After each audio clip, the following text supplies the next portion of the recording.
Hello, and welcome to Ranking of Saturn, episode 71.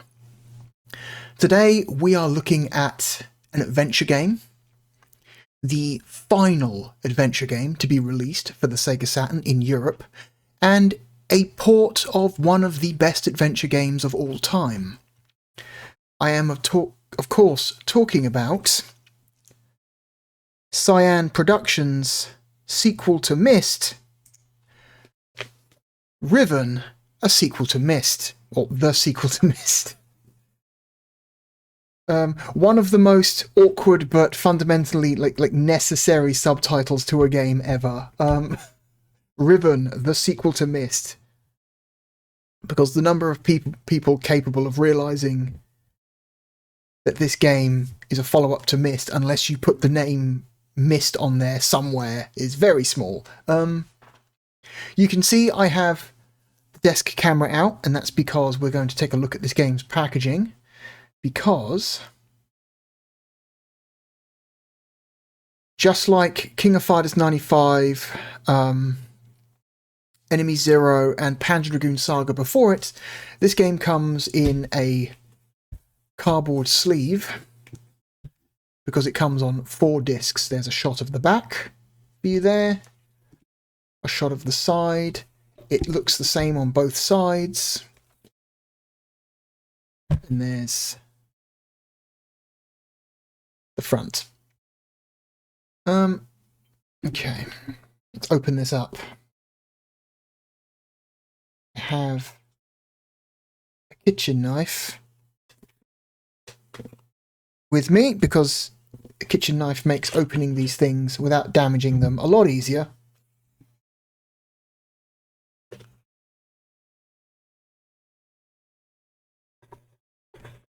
Please come out.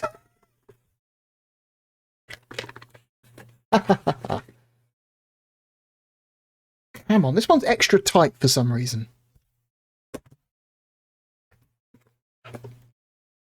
Come on. There we go. Just need a little bit of an extra shake. Okay. So just like Enemy Zero and Panzer Dragoon Saga, this game comes in 2 separate cases. One for disc 1 and disc 2, the other one for disc 3 and disc 4. And just like Panzer Dragoon Saga, you get some nice artwork on the back of the cases, depicting some of the locations in the game.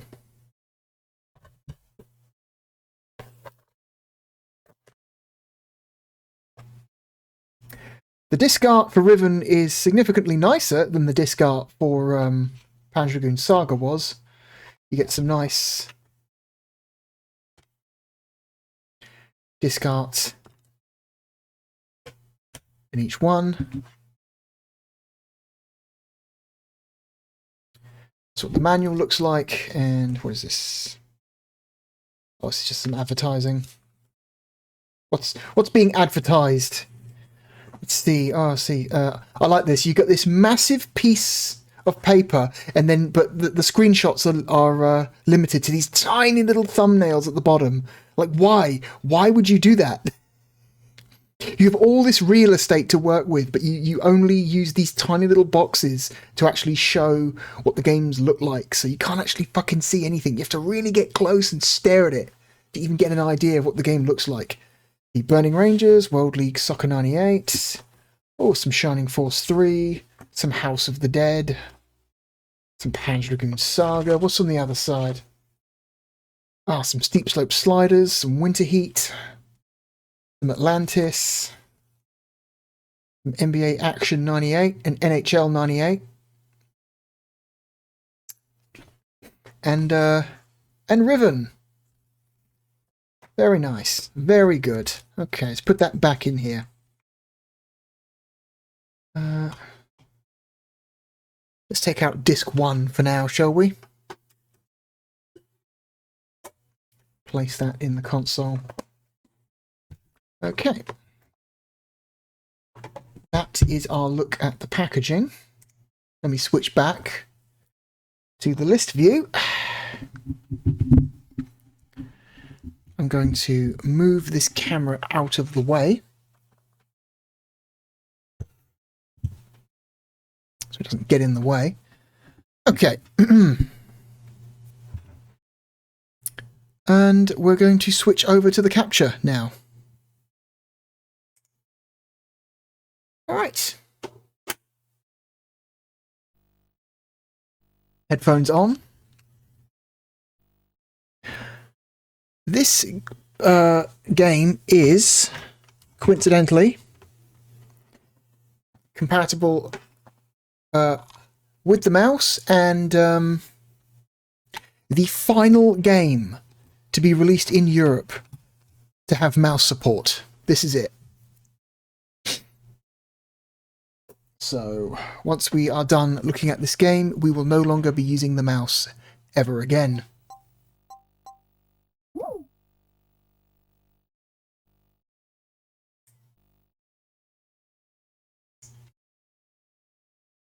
I think the Saturn version of Riven is quite good.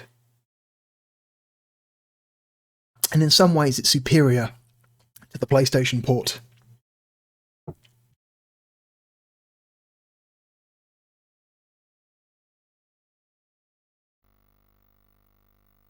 Which I believe was handled by... was it Acclaim who did the PlayStation port? I forget. Sega published this version themselves.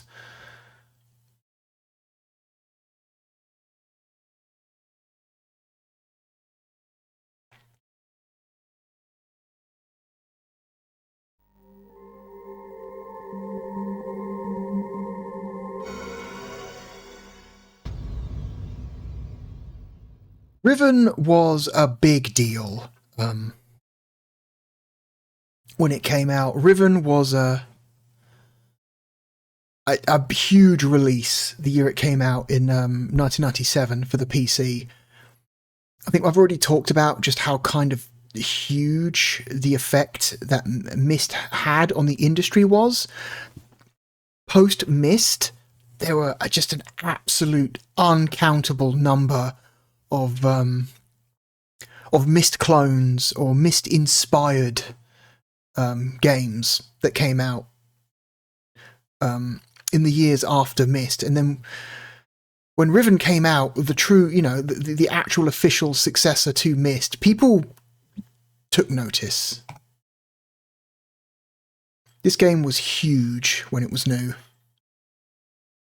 and sold extremely well.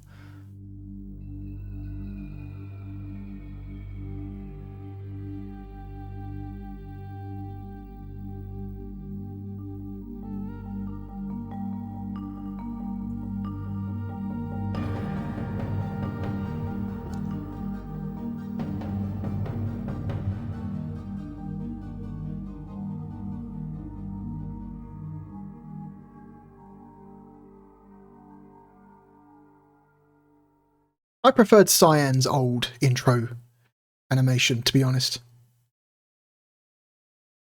This game picks up not that long after the end of the original Myst. Atris is still in his little pocket universe. Thank God you've returned. This game's quiet. I'm going to turn it up.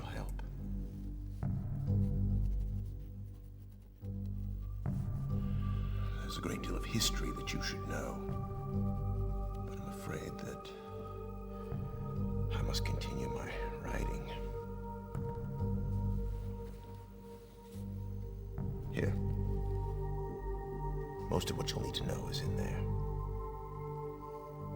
Keep it well hidden.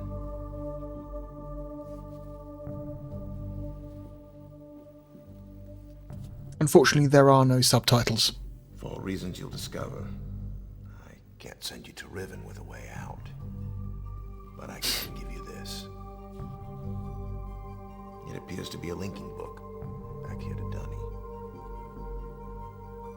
But it's actually a one-man prison. You'll need it, I'm afraid, to capture Gan. Sorry, what? This game is really quiet. Count Catherine. Signal me, and I'll come with a linking book.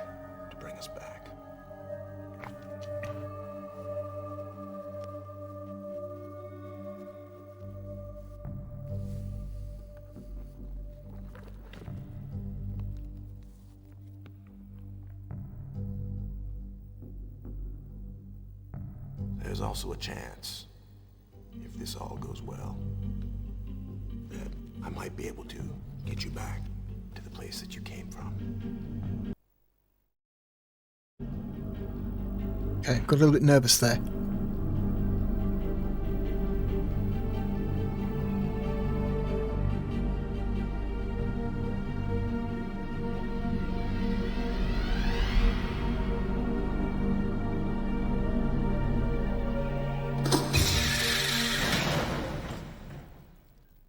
Oh, cool. So the game starts with you in prison, like all the best games do.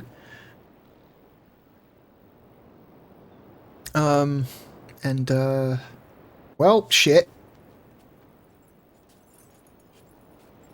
Can't really do much until we're discovered.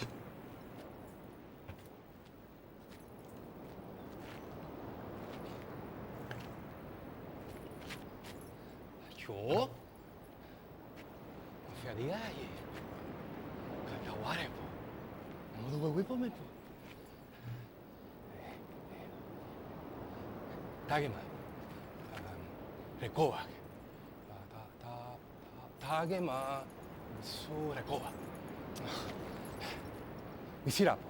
Misirapo. Umutika boku wa nai. Misirapo.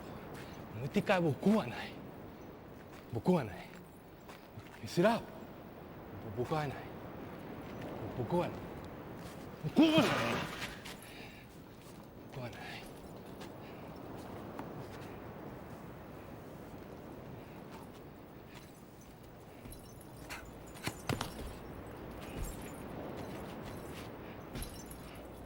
Someone from off screen hits him with a poison dart.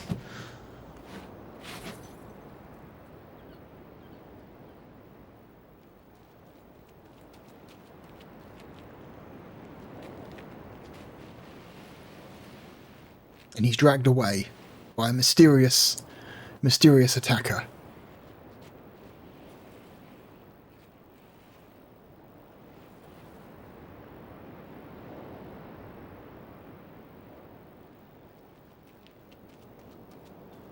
Still in prison.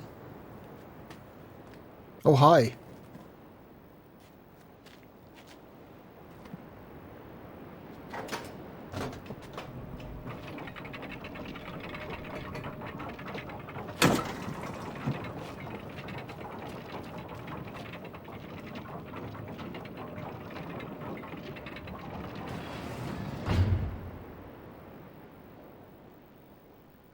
Okay, and that's the opening to Riven. First thing first, we're going to hit the start button. And we're going to make some adjustments. First,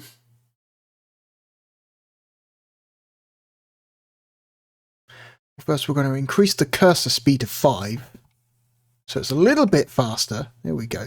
Could you imagine playing this with cursor speed 1? Oh my god. You have to pick up the mouse and put it back down to get it across the screen. Jesus. Now, 5 is much better. Scroll speed, 3. We're going to leave zip mode off. Zip mode is basically a form of fast travel. You can, as long as you have been to a location before and there is no, and there is nothing blocking your way, you can technically click on locations in the distance and go straight there. It's a form of fast travel, but we're going to leave it off. Brightness adjustment screen. You need to adjust your TV's brightness.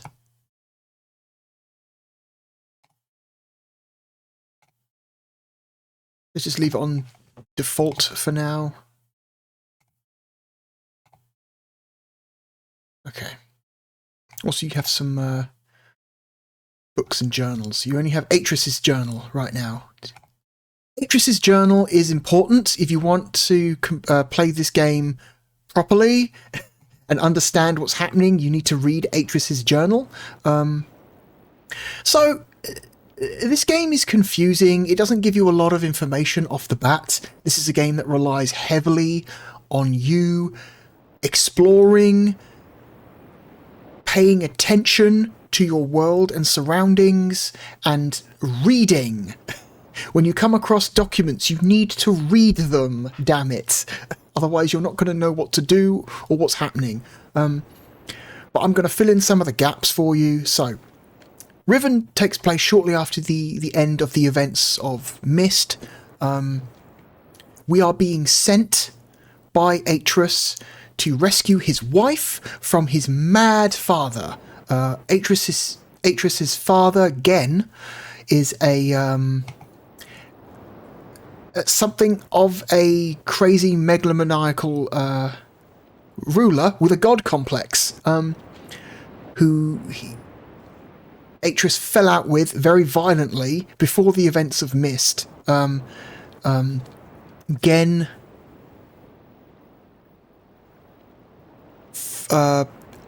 kicked Atreus out of this world that we are in right now, and kept his I guess it would be his daughter-in-law, I guess, technically, as a captive. So, fun fact, you know the opening to Myst, where you see the silhouette of Atreus falling through the chasm? And he's monologuing about losing his Myst book and wondering who's going to pick it up. So this is the chasm that he falls through at the start of Myst. It's been covered up by metal sheets now. It's been sealed with metal, but this is the actual chasm that Atreus falls through at the start of Myst, that you see him falling, you see his silhouette falling through into the starry expanse between universes. You can see this big jagged scar in the landscape has been sealed up with metal plates. This is what that is, and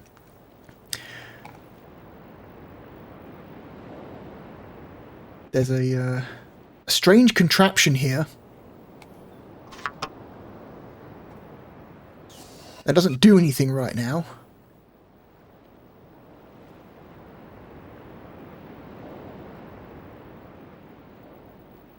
Some kind of optical instrument.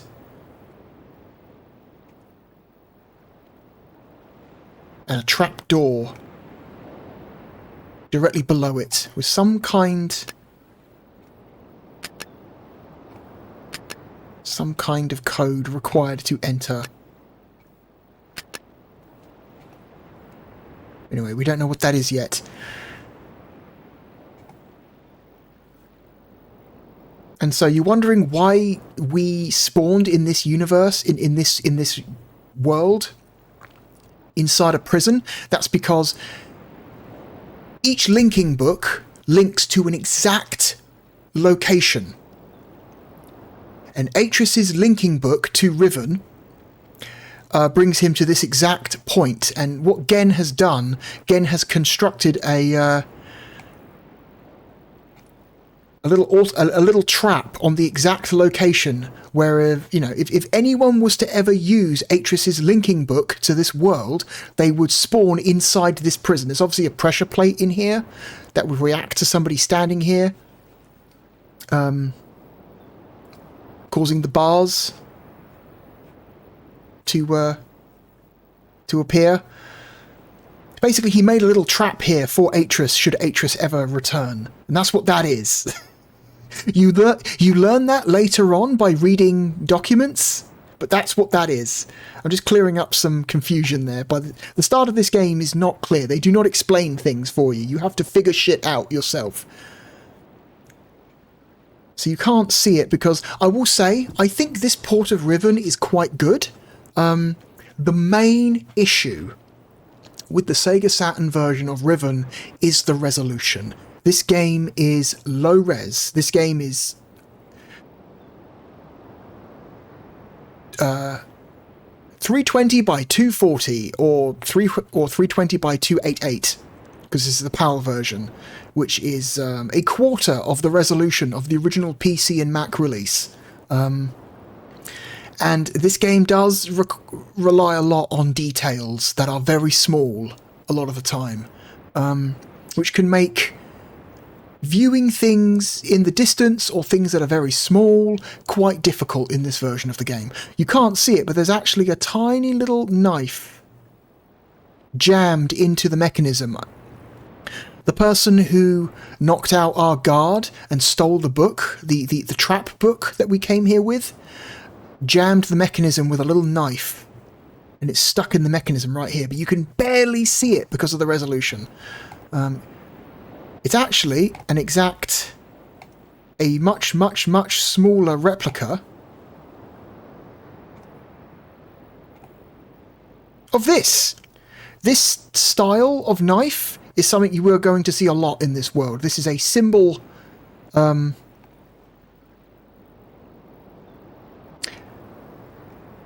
that is being used by a resistance group in this world that is trying to resist Gen.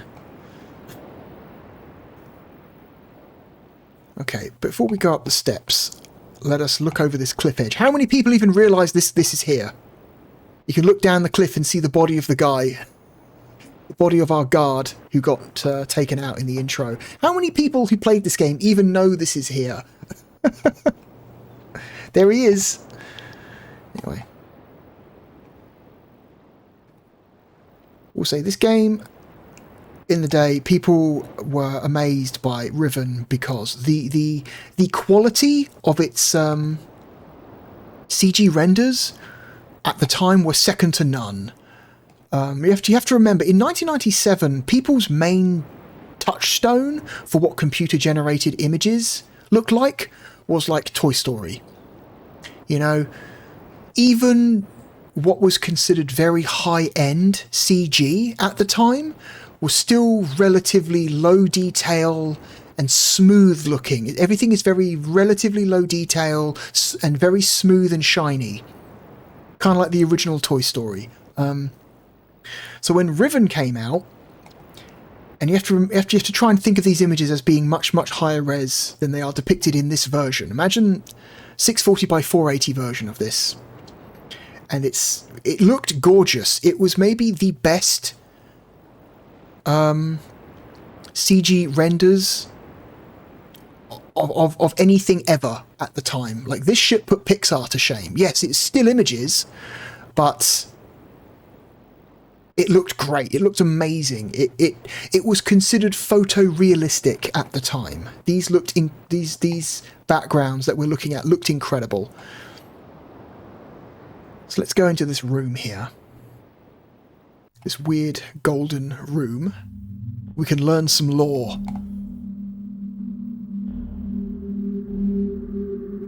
Get some atmospheric sounds. There's some language on the wall there. So Riven has... One of the most famous things about Riven is that it has a properly realised alphabet and number system. It is possible to actually read this.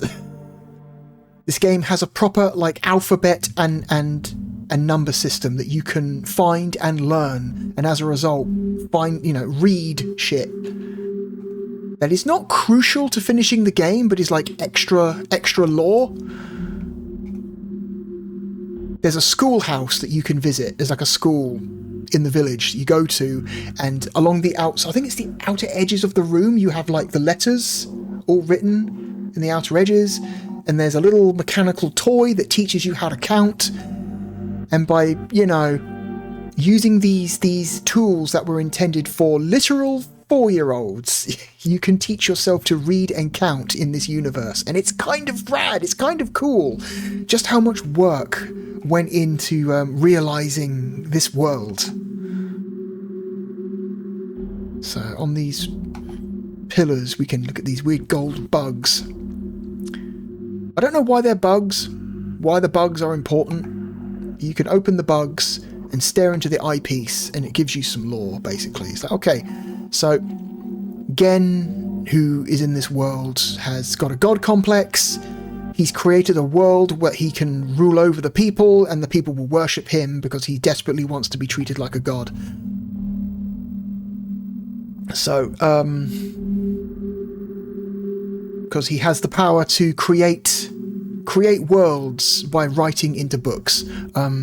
Okay, more information for people who don't know. The whole books thing about Mist and Riven is that there is an art form, a very, very difficult, complicated art form that allows people who can write in a very complicated, like, language. If you can actually create real, quote unquote real universes with worlds and people by just writing into books, right? If you're making use of a very specific written language, I believe you have to use like special inks, special paper. It's not just the written language, but a combination of a specific written language and special inks and special papers. You can actually create like actual worlds. That's what Mist and Riven are all about. You going to these, finding these books, traveling through they're called linking books, using the linking book to travel to the world that has been written about in the book, using the special languages and inks and stuff.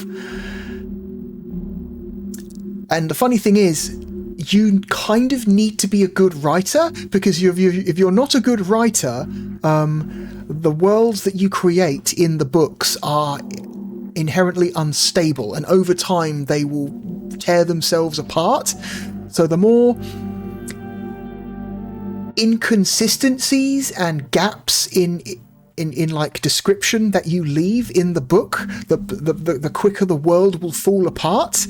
And it turns out that Gen is maybe not such a great writer, because this world that we're in is starting to tear itself apart, and the whole thing is you're supposed to try and get Atris's wife out of there before the world finishes ripping itself apart.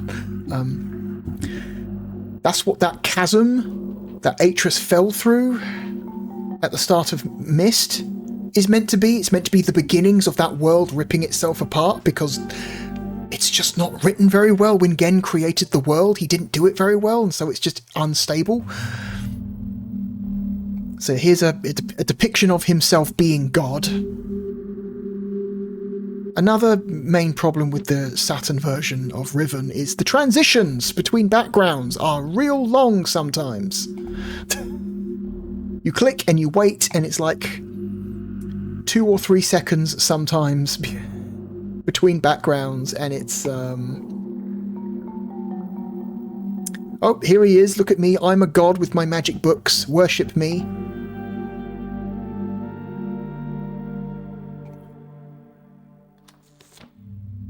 So yeah, the computer versions of Riven are obviously the way to go. They're still the way to go. They're much higher resolution. You can make details out more.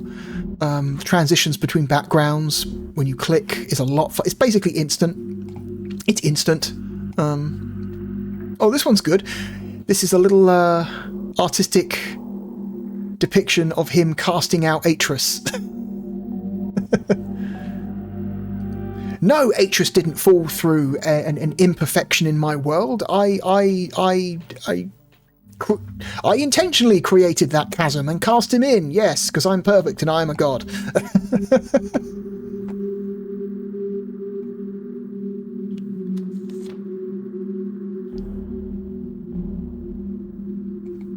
And I think, is that all of them? No, it doesn't matter. Let's find the way out. So, before we do anything, so we've got this button by the entrance here. We click the button, we find out that this is our first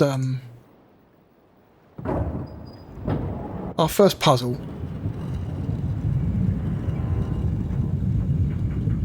So it's a rotating room.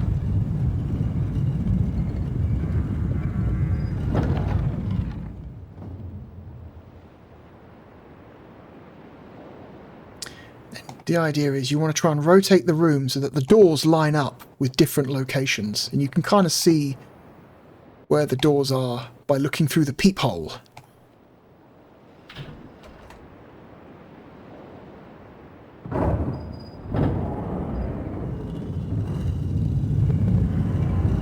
Unfortunately, I don't think you can skip this animation.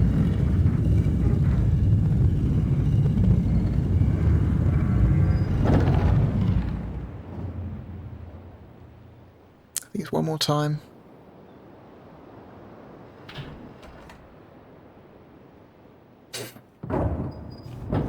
Oh boy.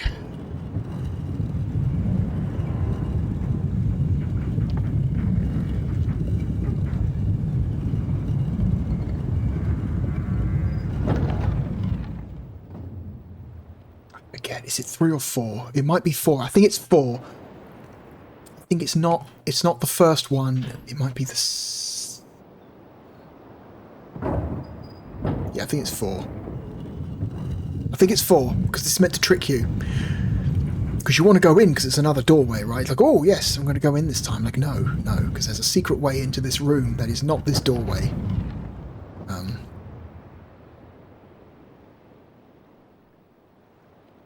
So I think if we back out... It's been a long time since I've played through Riven. I might not remember all of the puzzle... or all of the puzzle solutions. So if we come down here... we can find this little wooden gate. This wooden gate is locked.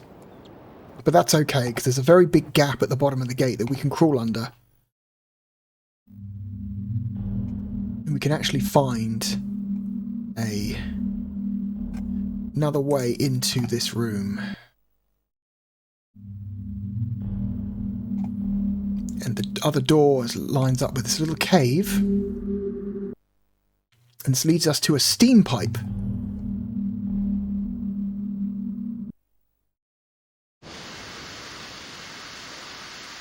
So...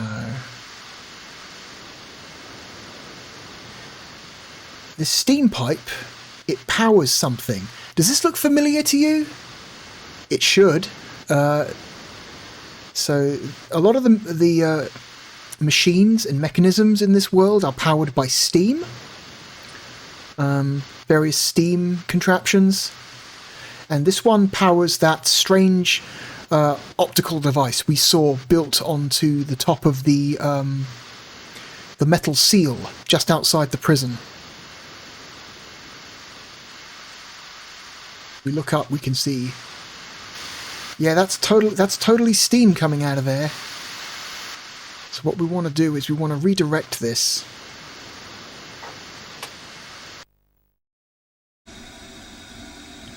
So the steam goes down instead of up.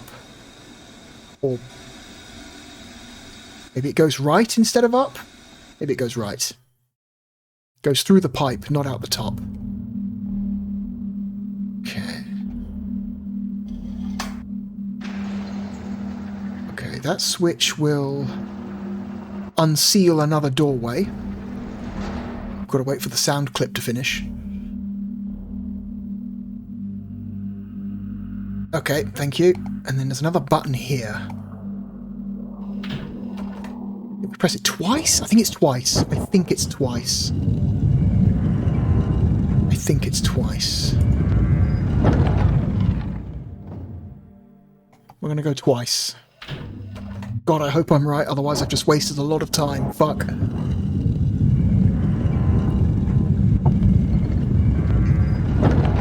So when we turn back, there should be an open... Oops, wrong mouse.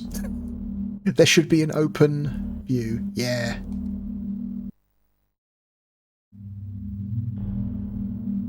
Yeah. That opens this path. There's a sealed door here. That's okay. This is part of the puzzle. Another switch, which will unseal another door elsewhere in the puzzle. Because the only reason we can get into here is because we unsealed this doorway. And when it gives me the mouse control back, another button. I think we also have to click twice.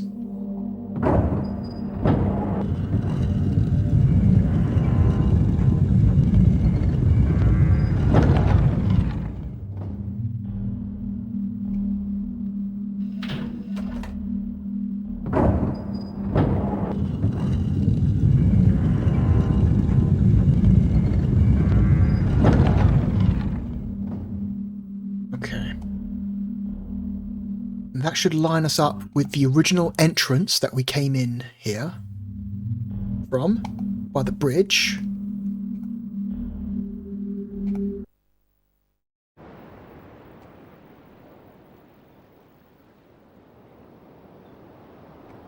We hit this button again. This is quite a complex puzzle. You do not have to do this. You can leave this and do this later. This is a puzzle that you technically don't have to do this early in the game. You can just walk straight past this room and explore some of the other islands in the game. But I'm going to do it now because fuck it.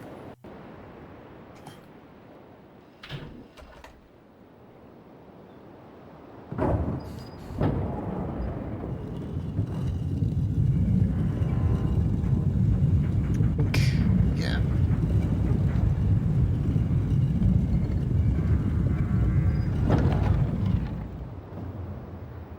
Okay, I think this door should be unsealed.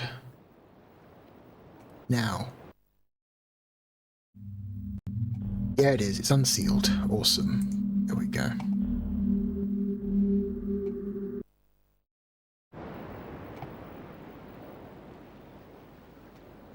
Okay, so we can go into this big yellow dome.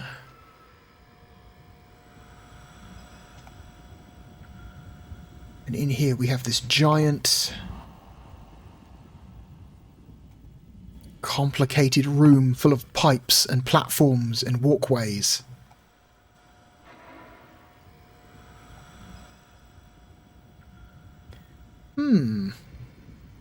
What could these mean? So let's follow the catwalk for now.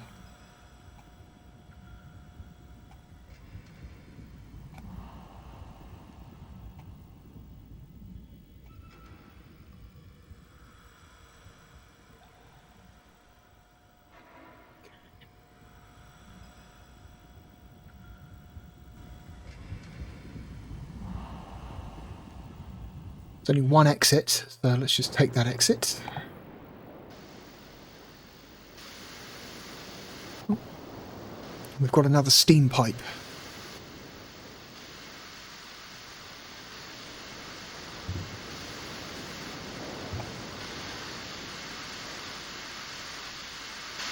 What's this? This one powers some kind of bridge by the looks of it.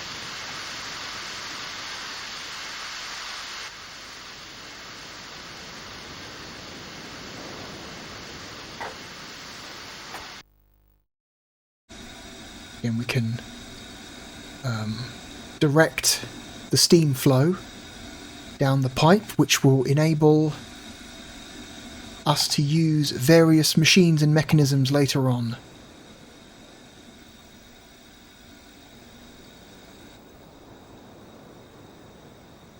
There's some kind of weird rotating device up there.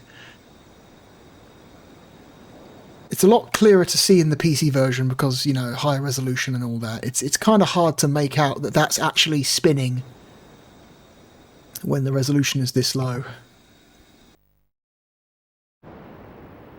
What's this?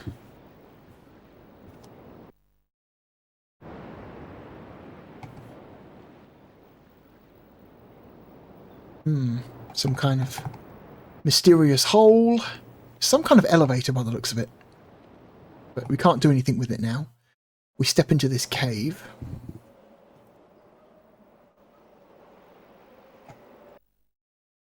We come out into this clearing, and there's yet another steam pipe. Yep, see? There it is. So let's seal this one off as well.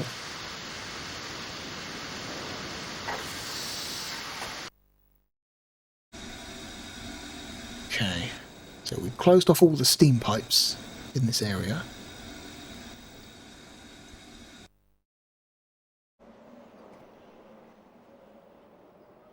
Again, you don't have to do this early in the game. I'm just doing this now to save time later.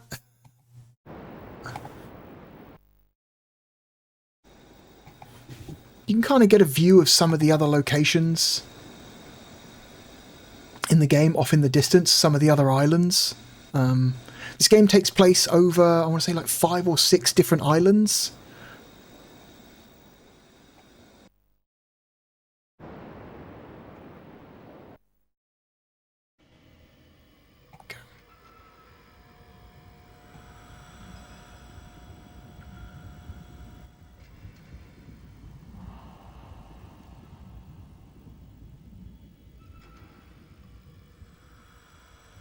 Let's make our way back. Make our way back to the entrance. The original entrance to the rotating room.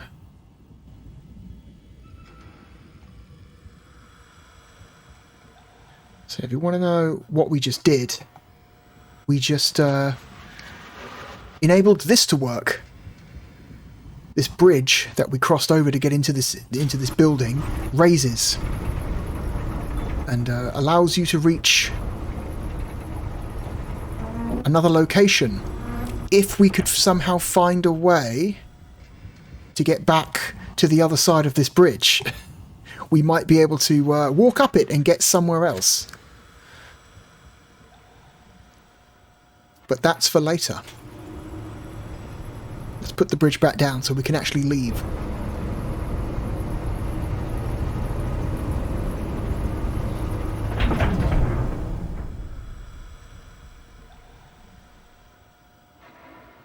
Okay. I think that's all we can do here right now. I think that's all we can do.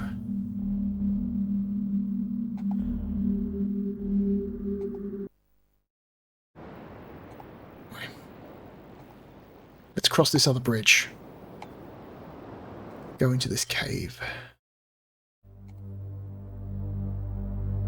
Let's go into this door.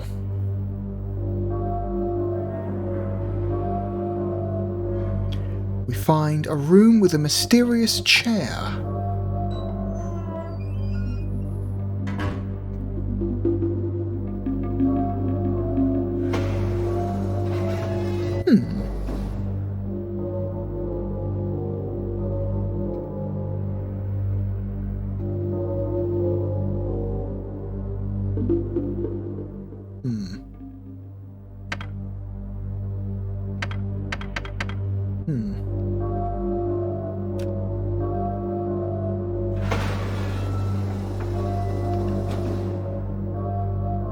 Okay, so that closes that down over us.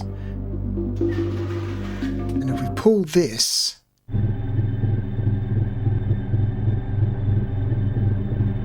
there's like a weird humming noise.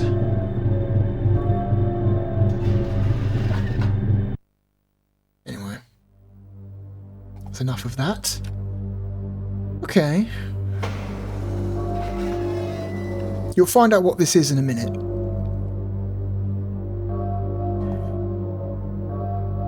What are these strange circular things on the wall? Okay, so some kind of monitor showing you another location.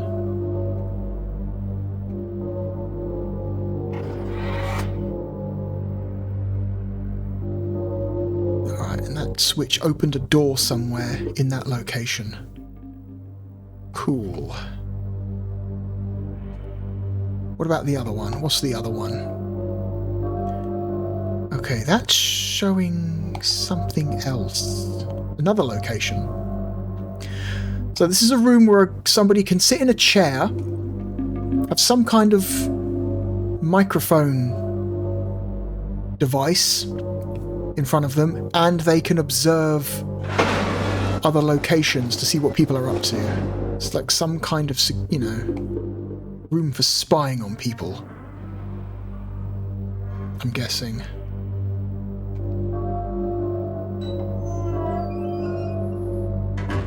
Let's not go back the way we came. Let's go back. Let's go further. Let's go deeper into the cave and see what we can find. Where we will find maybe one of the most infamous doors in the game. For various reasons.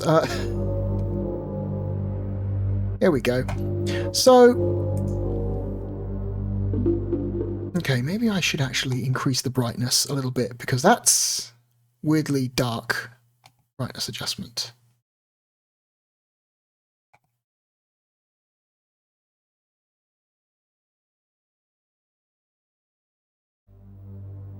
That's better. Okay, this is what this should actually look like. Okay, the game was maybe a little bit too dark. So we find this door, right? And you think, okay, what's so special about this door? Well, let me tell you about the PlayStation version of Riven. So, God, I think it was Acclaim. I think Acclaim was responsible for the PlayStation version of Riven. And the PlayStation version of Riven is a decent... I don't know, it's mostly fine.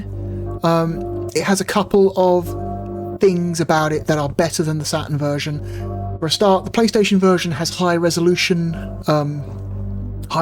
displays at a higher resolution than the Saturn version. Like I said, the Saturn version is a 240p/288p game, whereas the PlayStation is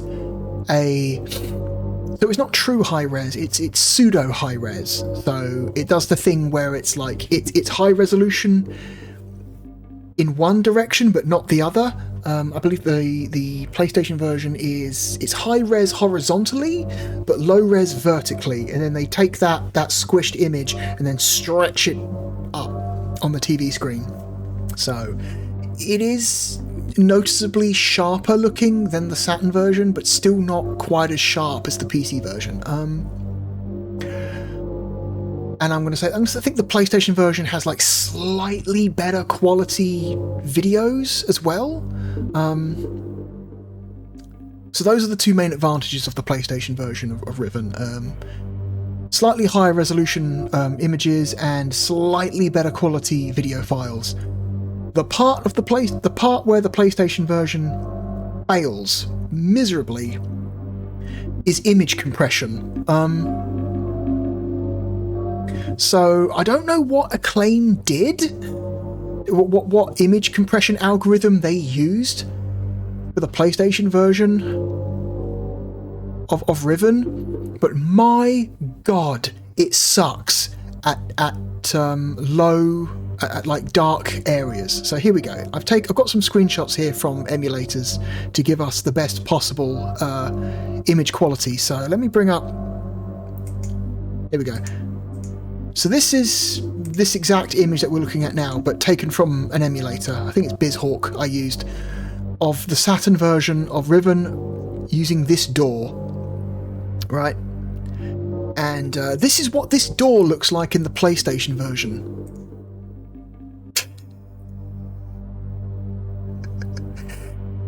Can you see a difference in the quality of the image?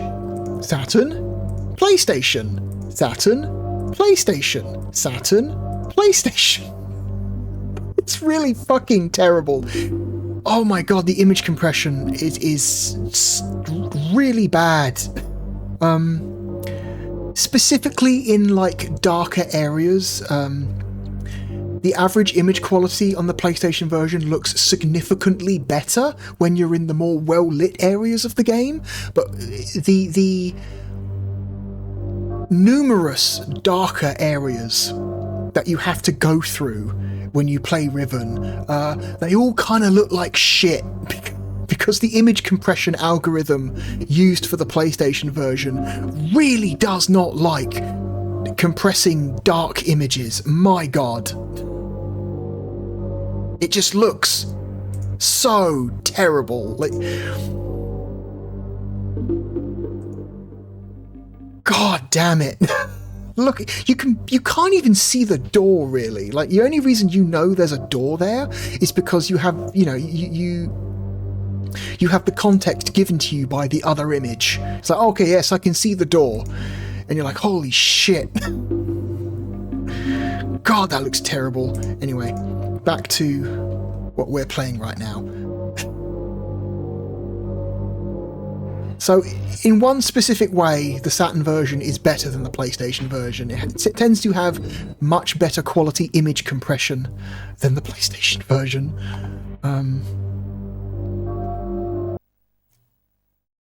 despite being more, you know, lower res overall, the image quality tends to be a little, in darker areas, a little bit better. What's this? So, does this look familiar to you? So, you don't quite know yet, because this is, you don't have all the context, but this is a projector. So Gen has constructed a little temple to himself where people can come and give offerings to him. I don't know what these weird slug creatures are meant to represent. I guess Gen likes these creatures, so he's made them the official animal of his religion. I don't know. But yeah, so that little room that we were in earlier, so Gen will sit in that chair, activate the chair, and the chair will broadcast an image of him into this sphere. And that little thing that hangs down in front of you that looks like a microphone, it's because it is a microphone, and so he can kind of give sermons to people worshipping him in this temple, while they worship a little holographic projection of him that's being transmitted from only, like, you know, from not that far away. And you can see from this side of the door that this door is clearly not meant to be, you know, noticed. It's not meant to be noticed. This is not a noticeable door, you know.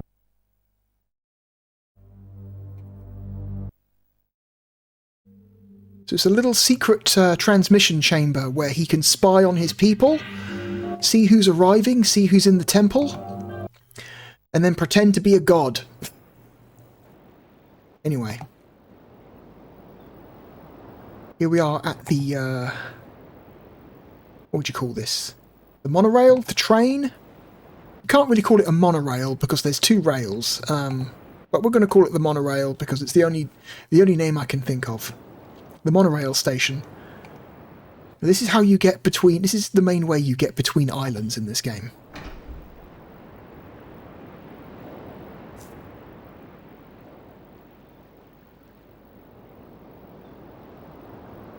You can see the monorail coming to us in the distance there.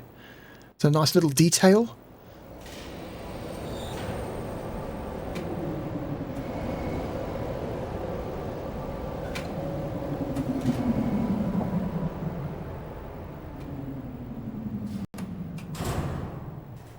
And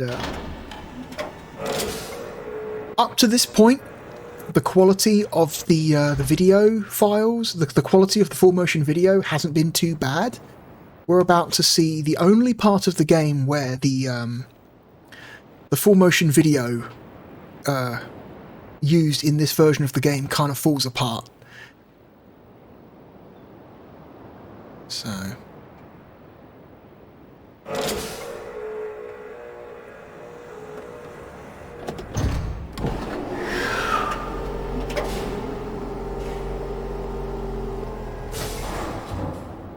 Because when it's little bits of video on the screen,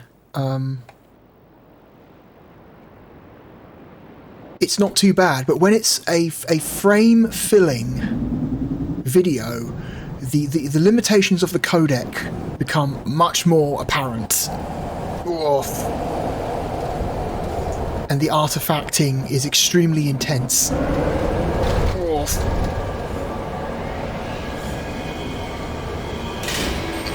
Yeah.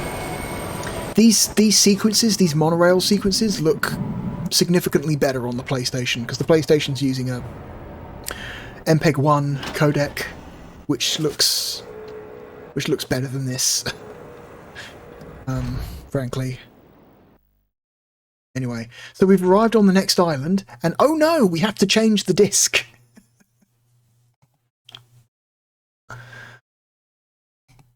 So we're going to save our game.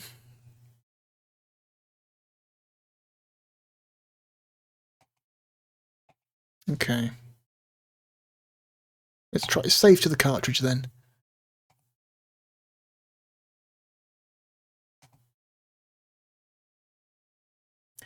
Please replace the current disc with Riven Disc 2. Where did I put it? Over here. Yeah.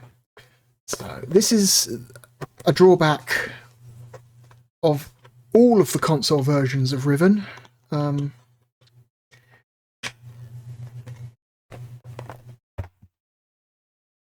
Is that you have to swap the disc really, like a lot. Every time you move to another major island, you have to change the disc. Because that is how they have divided up the content across the discs, is by island. Which is a really interesting way of doing it. The PlayStation version does the same, divides its content between the discs depending on what island you're on. Funnily enough, the PlayStation version has 5 discs, not 4. So I'm not sure why. Maybe Acclaim couldn't fit the data onto just 4 discs, like Sunsoft could. When I say Sunsoft didn't actually handle. There we go. I like the fact that it automatically detects the save and loads immediately, so you don't have to go through any menus, which is nice. There we go. So, you know, pretty quick. The Saturn version of Riven was actually handled by a developer that worked closely with Sunsoft. Interprog. There we go. It's a Japanese game developer called Interprog who did the Saturn port of Riven for Sunsoft, and because even though this game is created by Cyan, Sunsoft was responsible for the console versions. Okay, so here we are on the second island. This is the island where the main village is. I believe this is the largest of the 5 islands in the game. Anyway, around the game you will find these weird little things, these balls.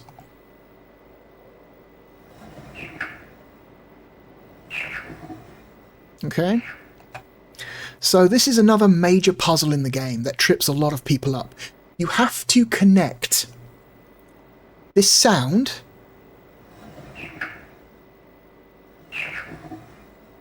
with an animal. So you need to figure out, okay, what animal does that sound represent? And also, each ball has a little symbol on it. That looks like a KI.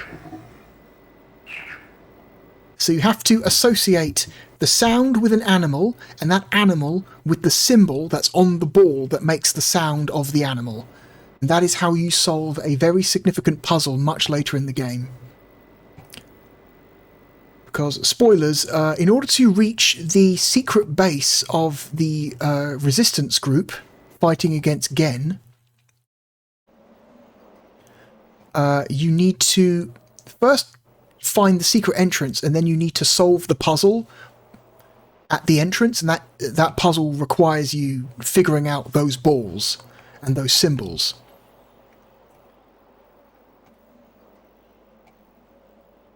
Because those, I think those symbols are numbers,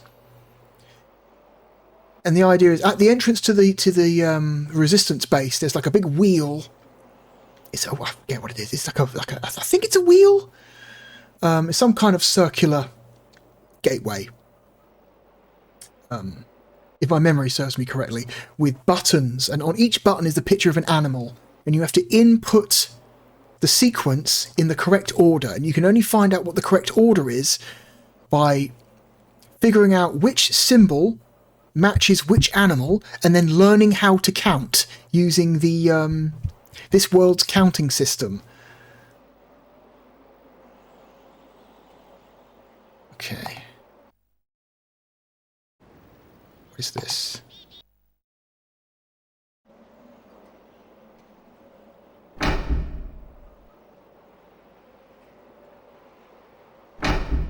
Okay.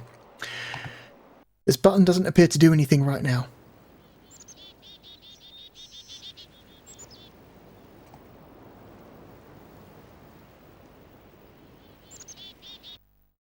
Let's go down.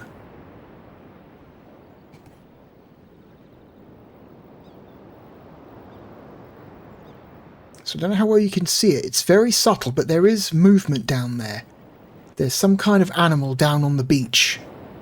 And they move around.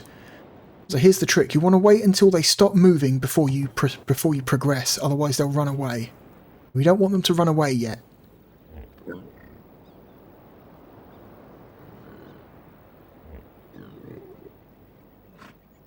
Okay. Continue. Closer.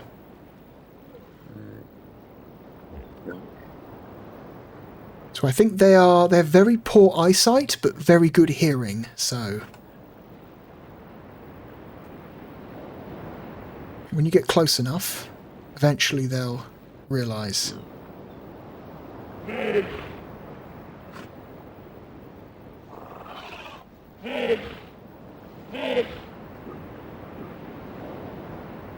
So... This is important because this is part of the same puzzle. You're supposed to go around the game, find animals, make a note of what the noise they make is, you know, associate that noise with that animal, and then when you find the corresponding ball with the symbol on it, match it with the ball.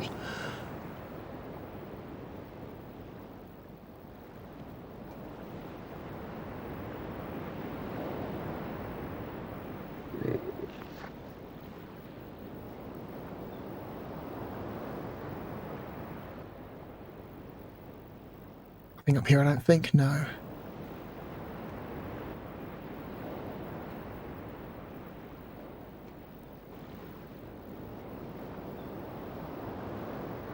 think they've gone now. Yeah, they've gone. Anyway, there's another one of these balls over here hidden on this rock.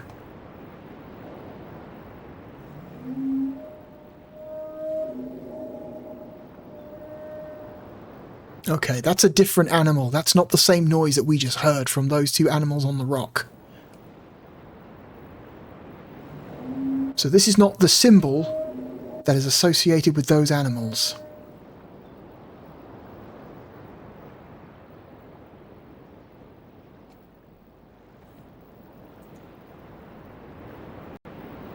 So anyway.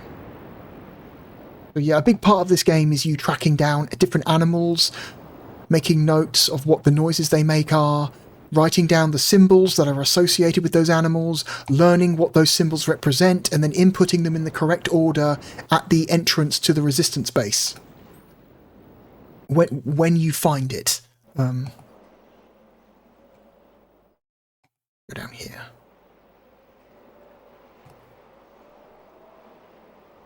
There's another tiny, tiny, tiny FMV that you can't really see because the game's resolution is so low. So ahead of us there's a little security post, and there's a guy in that security post turning a wheel to like make a siren go off to warn people that you're coming. And he ducks down and hides. But yeah, because the resolution of this version of the game is so low, you could barely see it. But it was still there.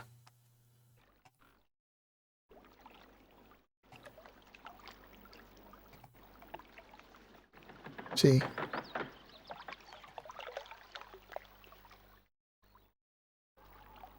So I like that the internal,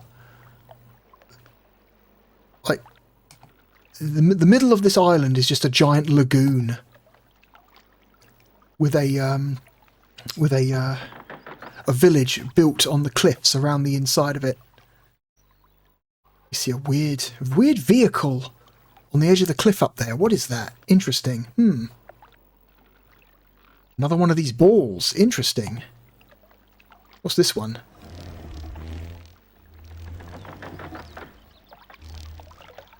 Okay. Sounds like some kind of bug.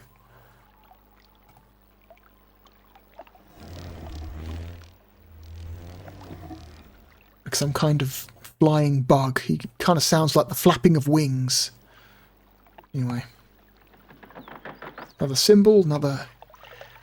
But anyway, this one gets an extra clue, because if you flood this little pool, the water will fill a cavity in the pool that is roughly shaped like the animal that makes the noise that ball creates. though. It's some kind of bug, some kind of beetle we might be looking for. Anyway, there's nothing more here to do. It's just go back the way we came.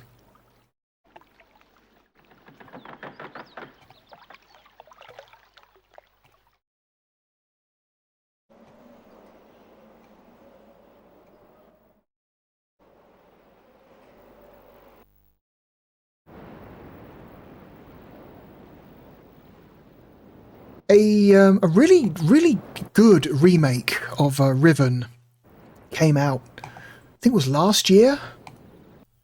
That was all like real-time 3D, which was really cool. And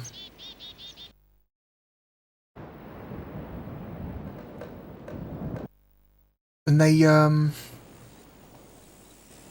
damn it. I like these little details of like bugs, like tiny little bugs flying through the air. These like little black pixels flying in circles. There's another one right there. Nice little detail.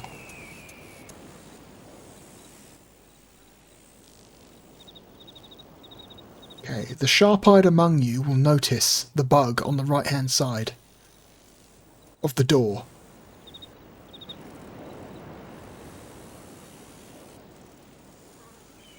We found some kind of beetle.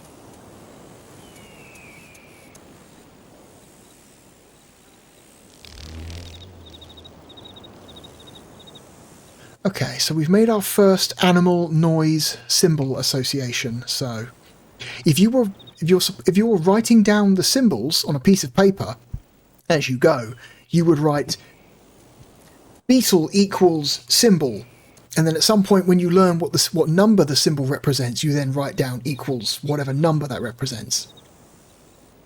Anyway, we go over here. Let's go back the way we came.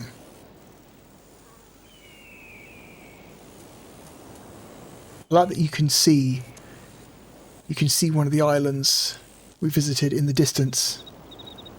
That big yellow dome that we went into with all the pipes and the catwalks. It's over there. What's this? Some kind of minecart. Interesting. What is this?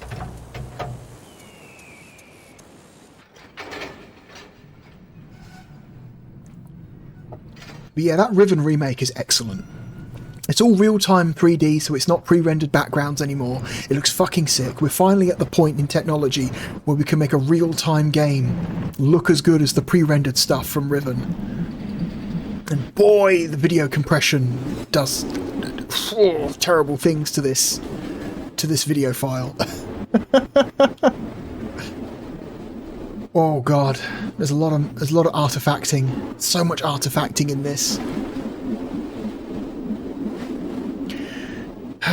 The Sega Saturn never really was very good at full screen video.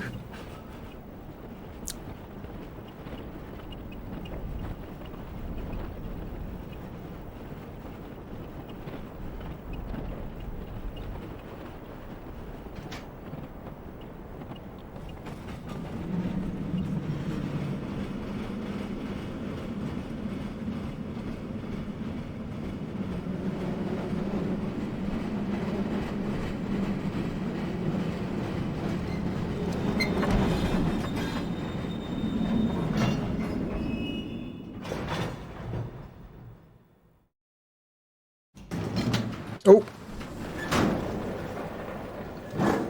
Sick. Another island.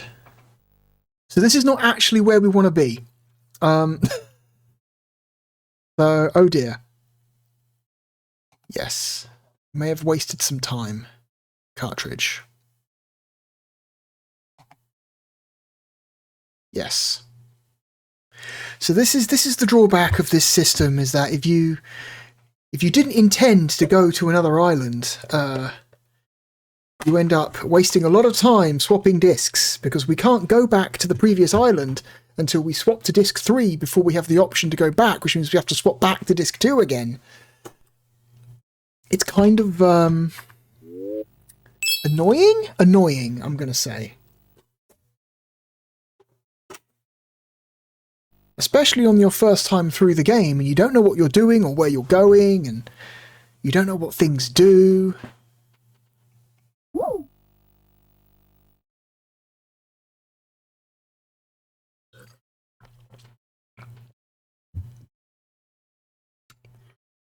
Anyway, let's I don't think there's much to do on this island yet. I think you've got to do some other stuff before you can really do much at all in this island.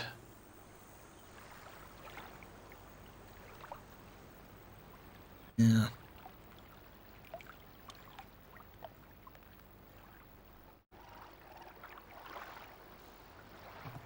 I like that when you come here on the minecart, it just unceremoniously just dumps you down a chute.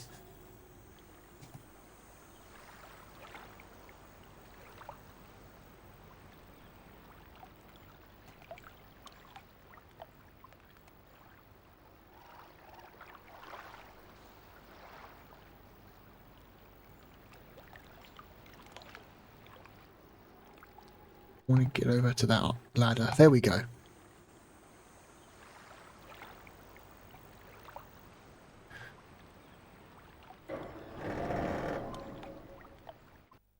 Climb the ladder. Back up to the minecart track. Get back in the minecart. Pull the lever. We'll go the other way.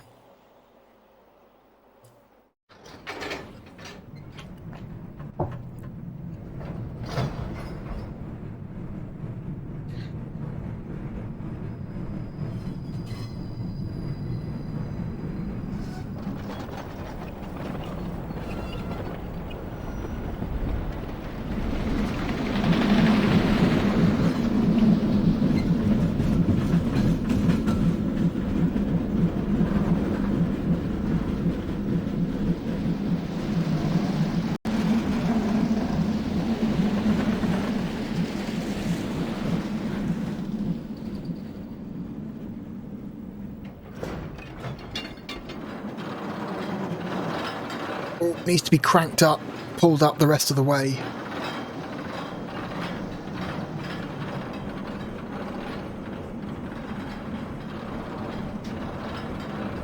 Because it hasn't got enough momentum to get up the last incline.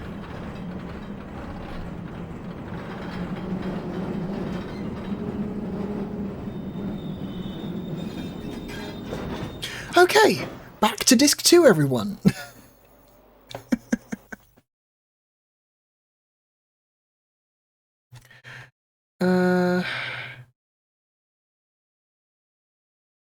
Yes.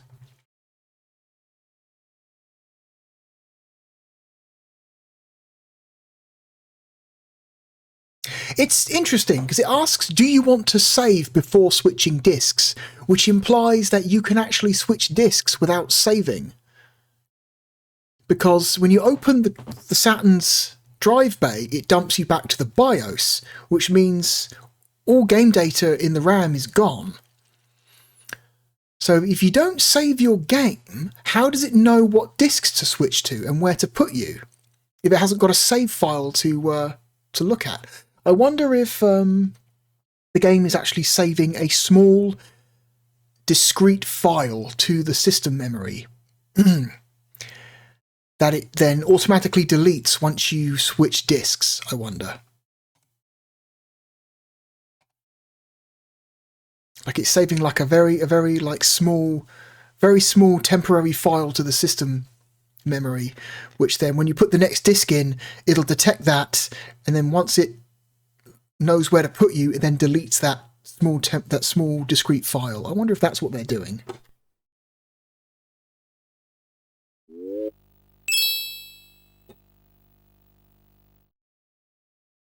Because it does give you the option.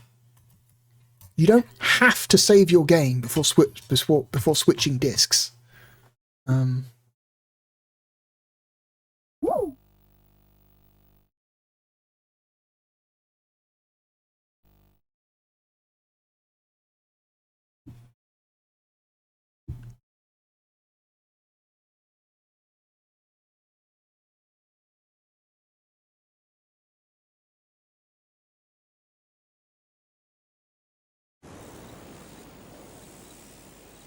Up. Get me out of here.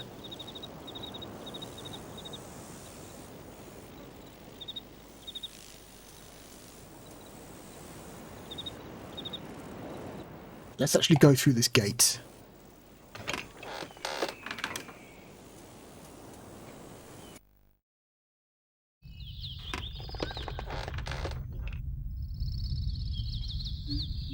Go into this weird forested area.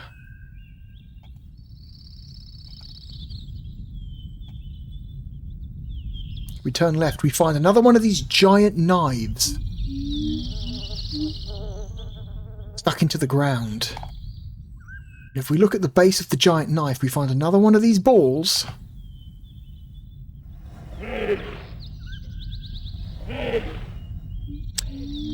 So that's the sound of one of those sea creatures we saw on the beach, and that's the symbol that's associated with those creatures. Okay.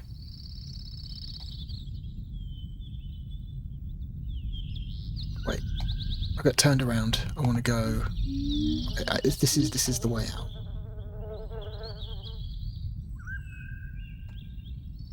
You can see it. There's another one of those rotating dome things up there.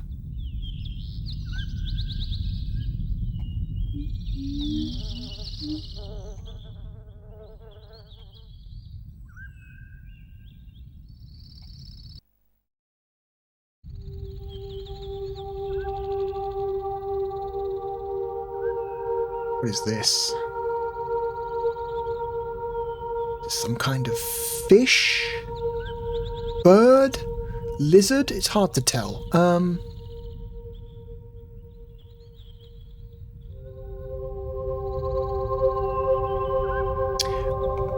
Very scary. So, this game has a notorious hidden switch. A switch in this game that is hidden so well, that is crucial to finishing this game. A ton of people just did not finish this game because this one switch, this incidental little button, is so well hidden people couldn't finish the goddamn game. And the little switch is here. It's right here. You see these two little orbs either side of you? One there, one there. You see how they don't look like anything? Well, guess what? The one on the right is a switch.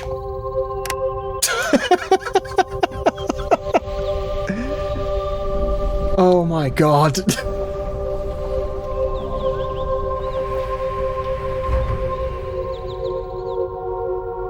This was the bane of so many people back in the day. This dumb little switch. Hidden in plain sight.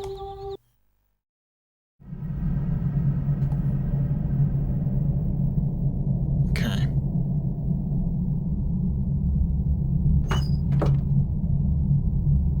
Use this.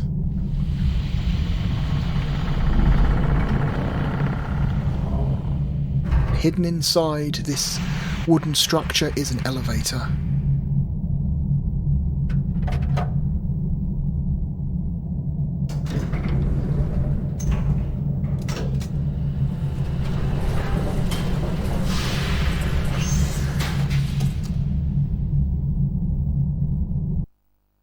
Okay, that takes us up to the metal catwalks, up in the trees.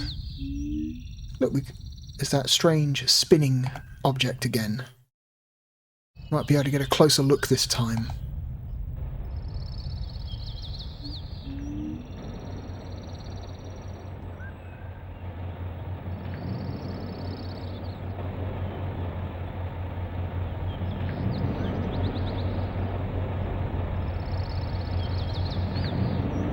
Interesting. I wonder what it all means. You can kind of see one of the symbols on the outside of the dome is a different colour.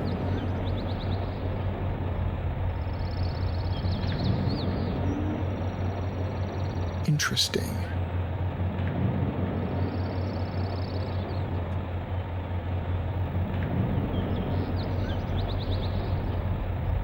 Anyway.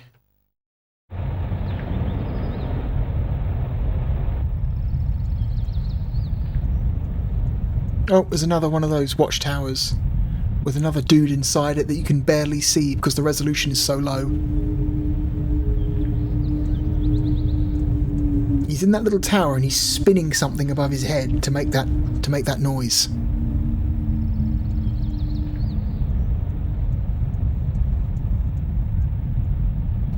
Okay.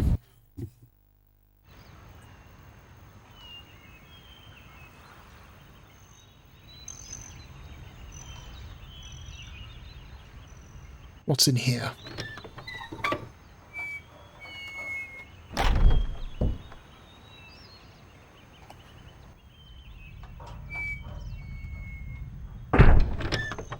Another mysterious chair. This one seems to be built into some kind of animal skull. Alright, sit on the chair. Okay, that does nothing. What does this one do? Oh, very fancy.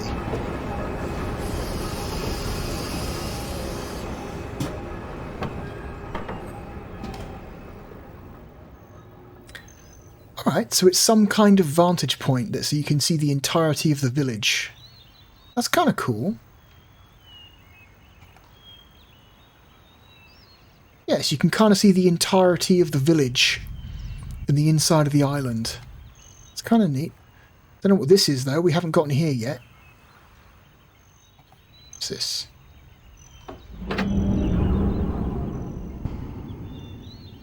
Okay, so using this lever closes this for some reason. Interesting. Very interesting. Now, it appears to be the only thing we can do is open and close that that iris mechanism on that platform down there in the village.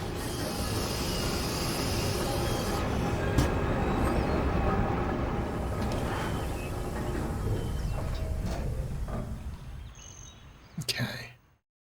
Why don't we go check out that spinning object again? No, I didn't mean to click that shit. Oh my god. Oh my god. I hate... Oh. Okay. Whoops. Be careful where you click. Otherwise you end up doing shit you don't actually want to do, and... Oh my god. Oh well.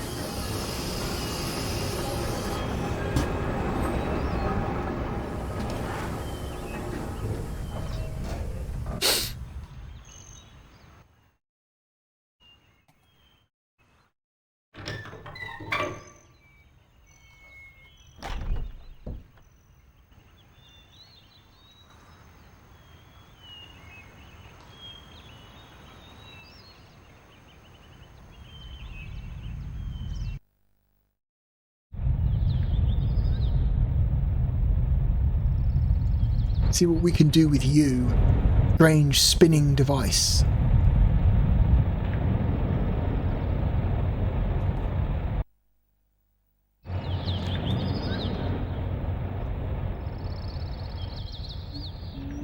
So if we go down this alternate path here, we will find some kind of device.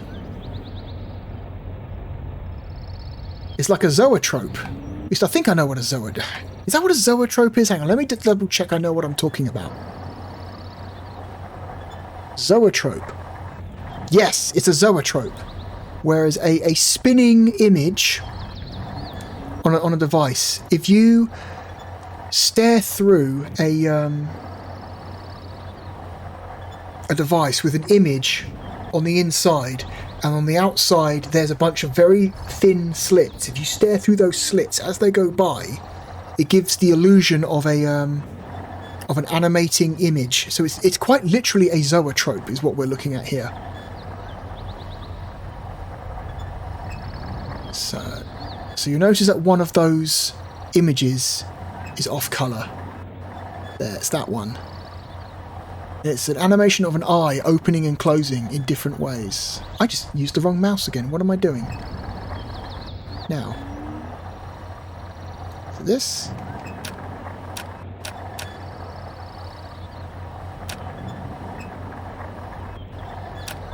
Come on. You gotta time it. Got it. You can kind of just spam the mouse until you successfully get it.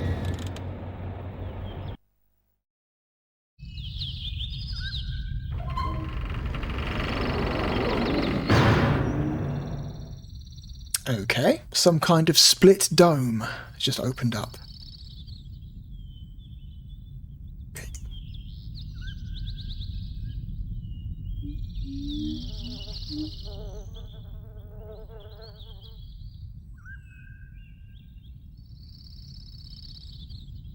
Let's explore.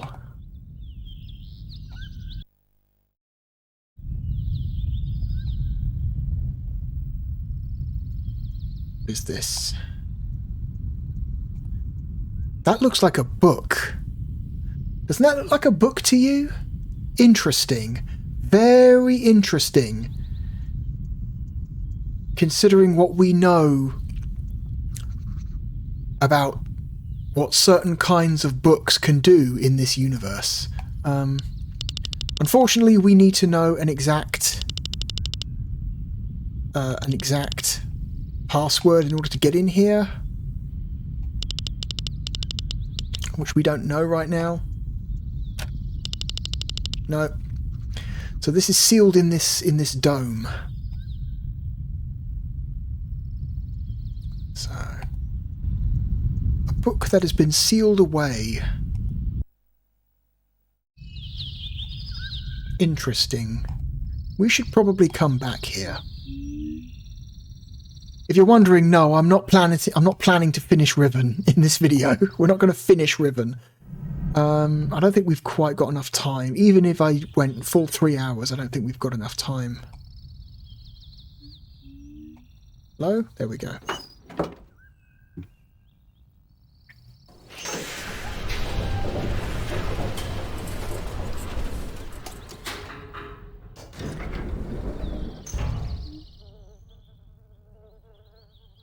I'm trying to remember, should I go down or should I...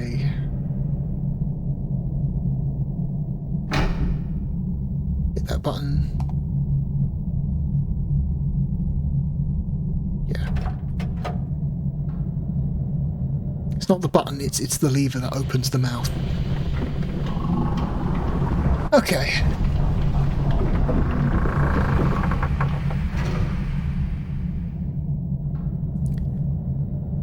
Is it submarine time yet?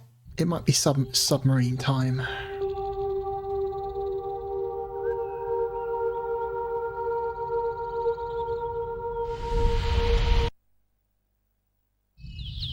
Ah!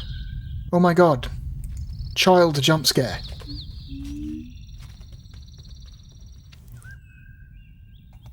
Why is there a child here? What are they doing?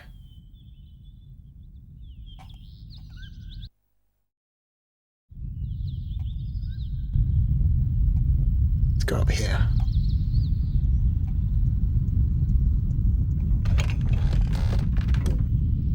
I believe this leads into the village.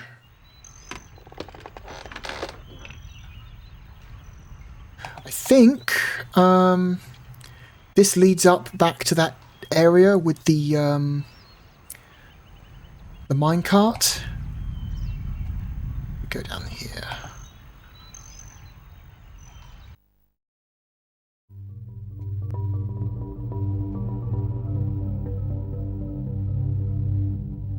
Think it does? I might be losing my bearings. Hang on.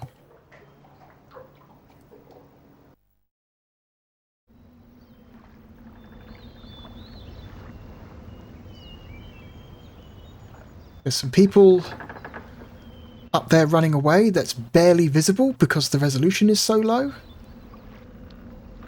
And there's a little child playing on the wooden path that has to get rescued by her mother, I think. But again, you can barely tell because the resolution is so low.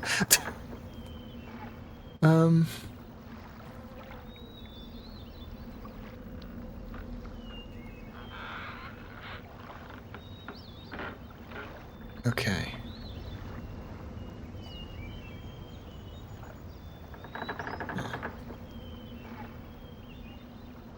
What's this?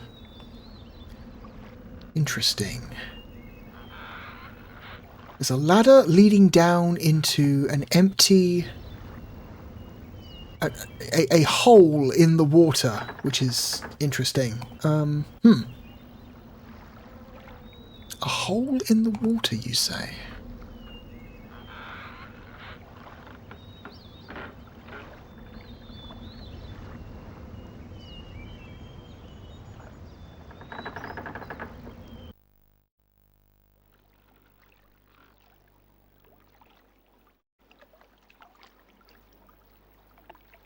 Okay, so now we're actually in the village proper. We can kind of see that if we look at the water, there's some kind of... like, there's lots of holes. There's one there, there's one there, there's one here. It appears to be what looks like some kind of track under the water.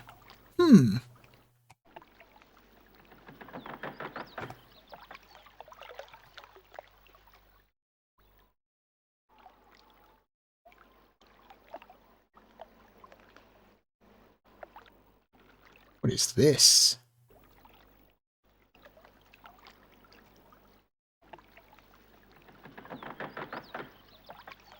Something in there cooking.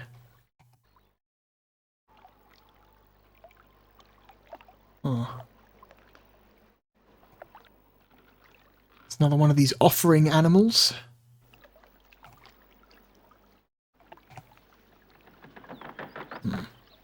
So we saw this this vehicle earlier on when we were looking at the this area from another perspective.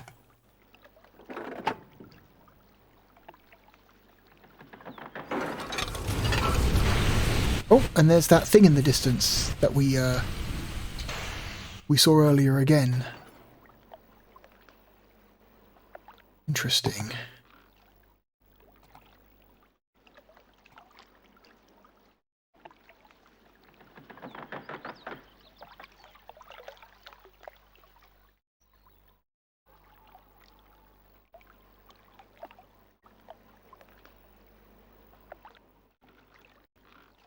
We can knock on this door if we want to. Nothing seems to happen, but if you keep knocking, eventually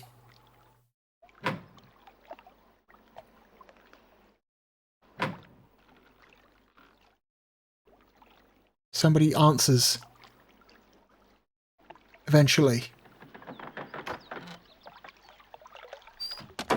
Nope. Little Easter egg. They open up very briefly and then they close up again because they realise that you're an outsider. Okay, you've seen that that vehicle has landed here. So we need to get to that vehicle. Or the submarine.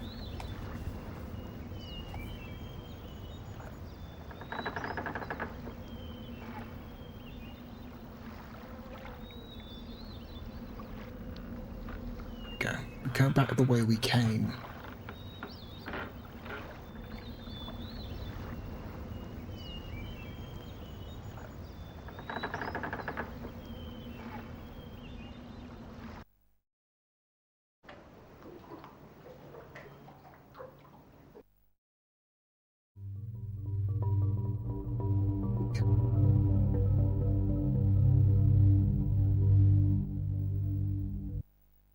Need to go all the way back the way we came, back to the beach, I think.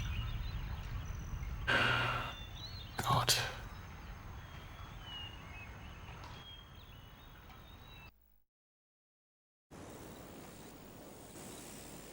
It's a long way to go.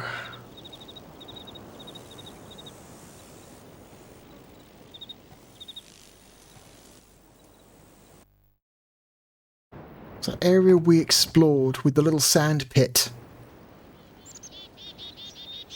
That is how we get to it, I believe.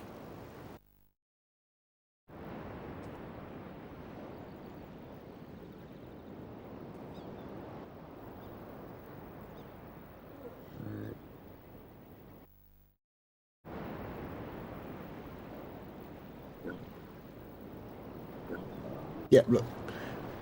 And because we're moving so fast, the those sea creatures retreat. Then they swim off. I like the little detail of them swimming off into the distance. That's it's nice. Okay, so oh god, now we've got to navigate the goddamn tracks.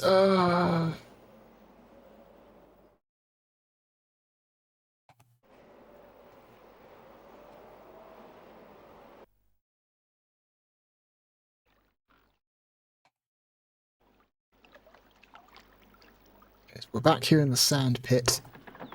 I'm calling this a sand pit. I don't actually know if this is actually a sand pit. It might not be a sand pit.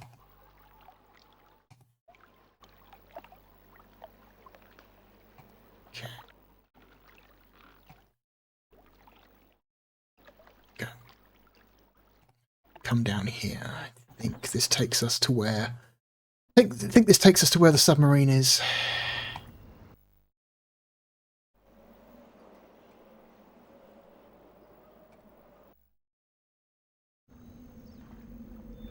Yes, it does. Thick. Okay. Submarine time.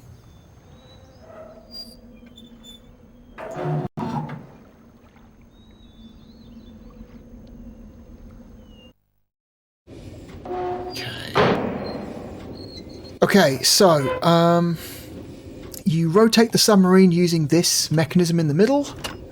The lever at the bottom will change, when you come to a fork in the track, will change what direction on the track you go. Do we want to go left or right? Let's go left. And then the lever makes us go forwards. And hopefully we go the right way. I don't actually remember. Oh shit.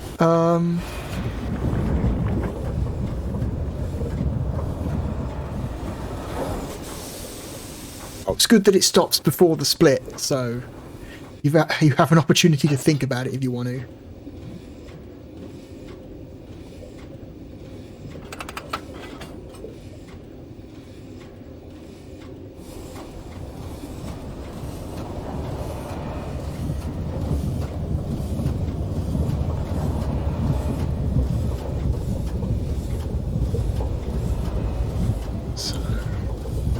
Where does this bring us?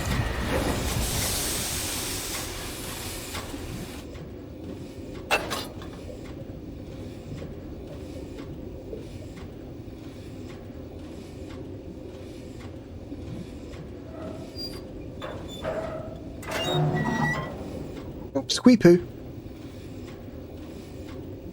It's a very heavily used sound effect. Oh good, this has actually taken us somewhere where I actually want to go. Wait, how do I get out?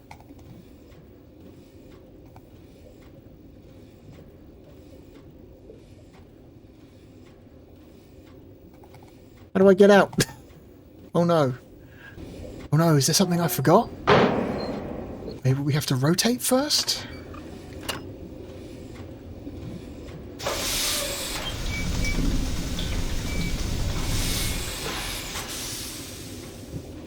Try again. Maybe we have to rotate first. Maybe we can only get out of the submarine in one direction, so you have to make sure it faces the right way. That's that would be annoying. Ah. Okay, well, I'm not sure.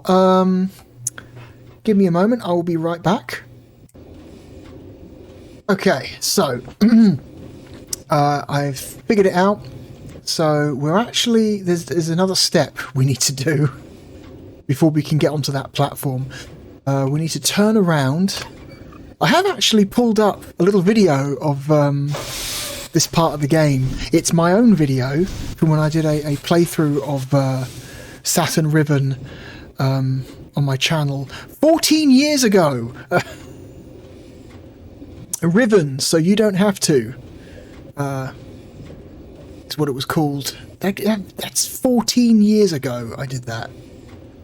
And I don't know what's happened in the time since, but I think YouTube may have re-encoded the videos into a more up-to-date codec, and as a result has completely destroyed the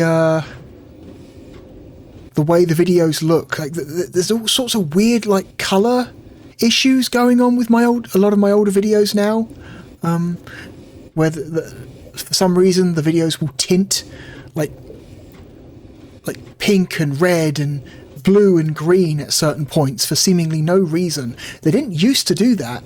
That's a YouTube thing. YouTube has done something to the videos where now the colors are completely fucked on a lot of my older videos, and it's annoying. It's annoying. Anyway, I think, yeah, now we're facing the right way. If we want the list to be on the right-hand side, we want to go this way.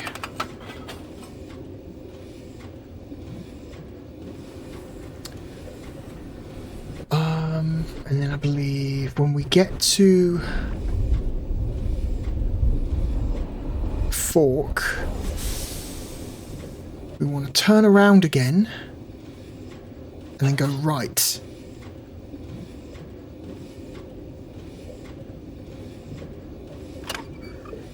Rotate 180 degrees, but keep the bottom lever on the right hand side, so we go right.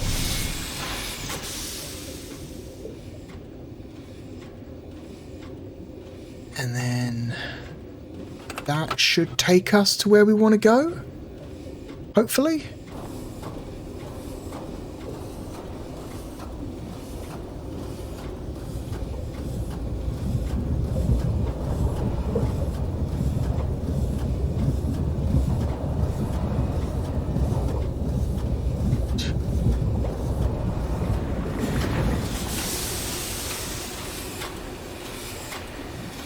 Okay.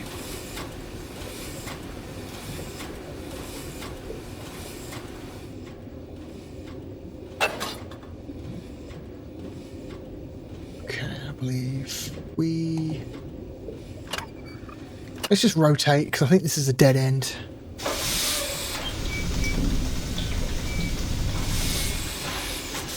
Okay. That faces back towards that platform, which I think is correct.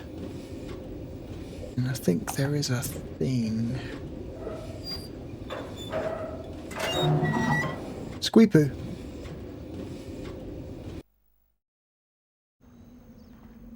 Okay. What am I doing on my old video? Okay, it's a cave. This leads up to a cave, apparently.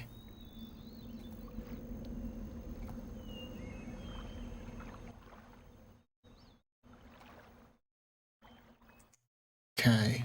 Yeah, some kind of cave with switches.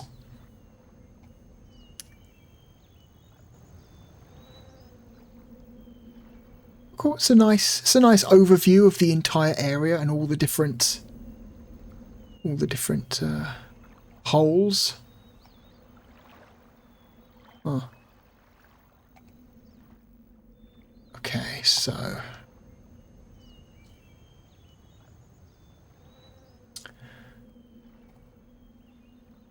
it's hard to tell because the resolution is so low again, but these signs are supposed to tell you what these switches do. So at every stopping point on the track, there is meant to be a little telescopic pier that comes out to meet you, so you can climb up. That's why we couldn't climb the ladder to get onto that platform, because the little telescopic pier hadn't extended. And so to make sure that they do that, we need to come here and make sure all of these switches are down. If we're stupid, we can actually turn off all the telescopic piers, and then we'll never be able to get out of the submarine. But I think as long as all of them are down, all of them are activated. I think... Is it represented? Yeah, I don't know if you can see it now, but now if you see it here, that has extended out towards the hole where you park. So now you can climb up the ladder if you want to. Okay. I'd completely forgotten about this. Completely forgotten. And yeah, yeah, for some reason the colours on my old video has been completely destroyed by YouTube doing something. I'm just assuming that they re-rendered the video in a more up-to-date codec, and it just didn't. The transition wasn't good. It looks completely fucked up and weird. And now you have to click on the ladder. Hello? Okay. What? Why? Hang on. Now I can't get back into the goddamn... Hang on.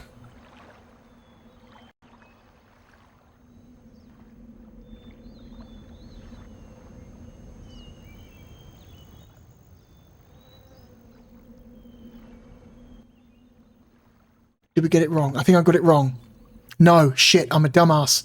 So yeah, you see, the bottom image is a retracted pier, top image is an extended pier, which means the switches need to be up, not down. I'm dumb. I'm dumb. I'm so dumb. What am I doing?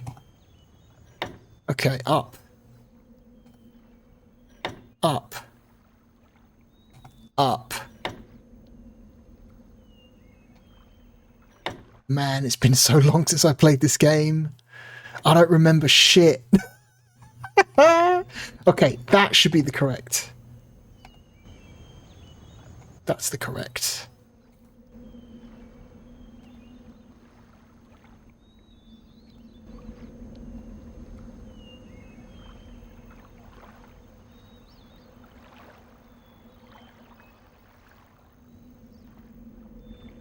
Okay, yeah, see, now we can get back in the submarine.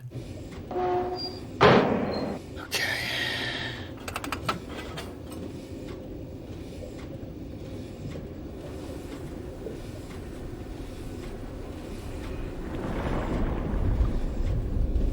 Oh my god.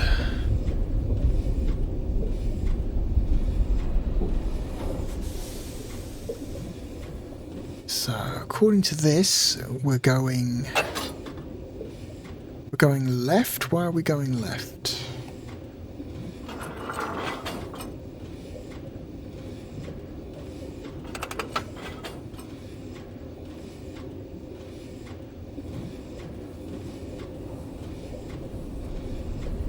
Oh, I know where we're going. We're going to the school.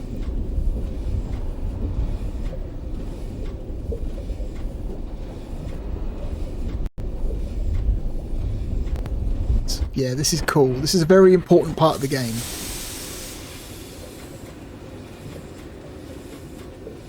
So this is the school. This is the area of the game where you actually learn to read and count, which is important. Well, the counting is important. The reading is optional.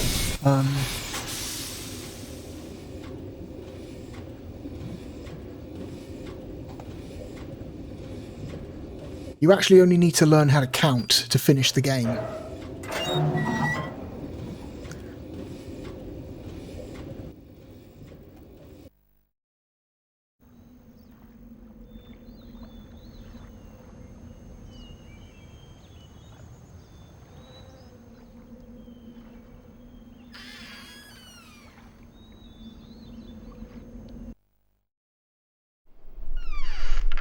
Okay, welcome to the school.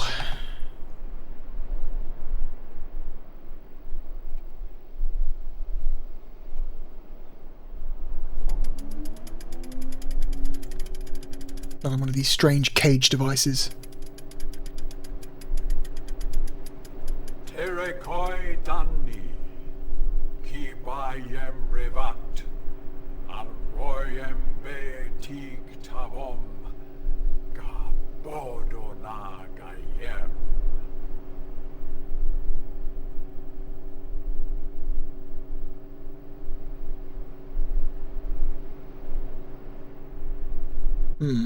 It's a recording of Gen.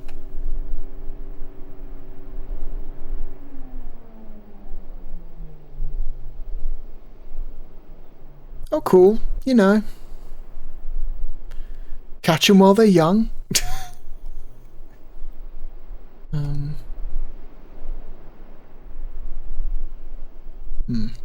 So you can actually see, here we go, here's the alphabet written up on the sides of the walls that you can theoretically take notes of, at least in the PC version where you can see them clearer, and learn to actually read all the script spread around the world. Which is interesting.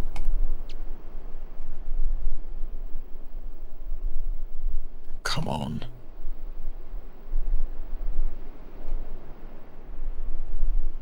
Yep. So theoretically you should be able to read this.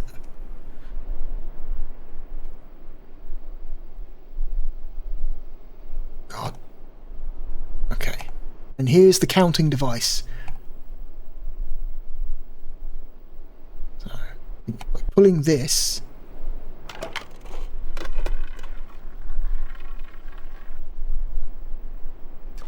one. Okay.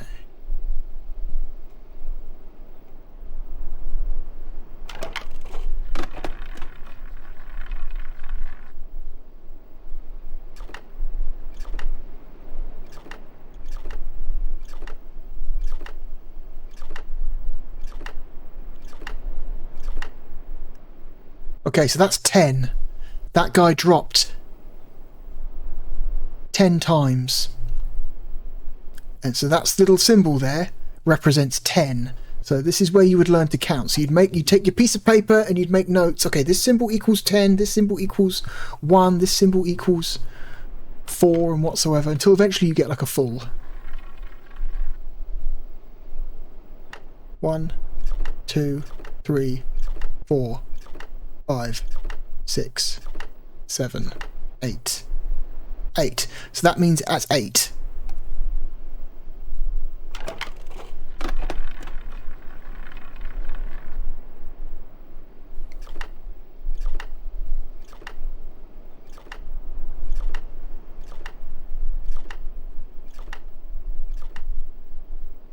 Nine. Okay. Yeah. And at some point the machine has to reset because the figures will get too low and get eaten by the fish. So, but yeah, you spend enough time playing with this, and then you start to figure out what the symbols mean, what numbers they represent, which helps you solve the puzzle to get into the resistance base later on. This is a very important part of the game. Oh my god. It is one of the coolest parts of the game. It is also one of the most infuriating and confusing parts of the game. So many people quit playing Myst because they got stuck on the stupid symbols. And they couldn't figure out how to get any further. Okay. So, are we facing the right way? I think we are. I think we're facing the right way. Yeah, we are. We're facing the right way. Because the other way is a dead end, so.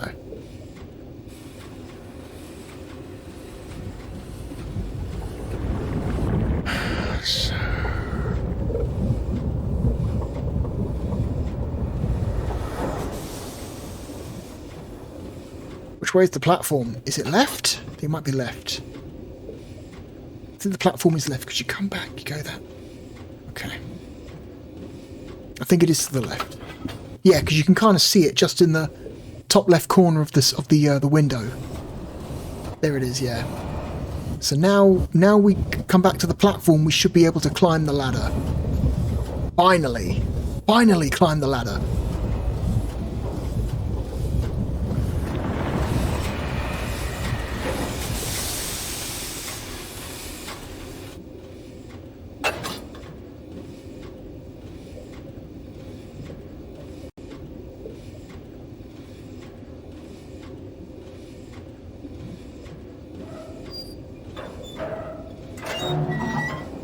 Okay.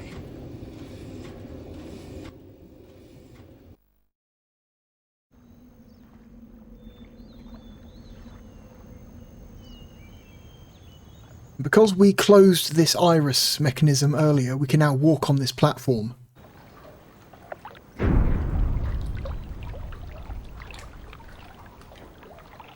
You notice there's like a weird handle, like some kind of string here with a handle attached to it. We click on that and pull it.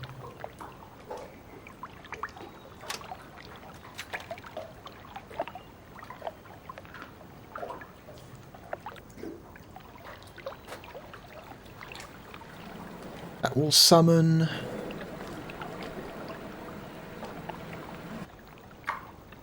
a rope elevator for us to stand on and lift us up to the jail. Because this village has a jail. And a rather high-tech, high-security one at that. Interesting. Oh god, the artifacting. Jesus Christ, this... Oh. Whoa. Some real rough-looking video there.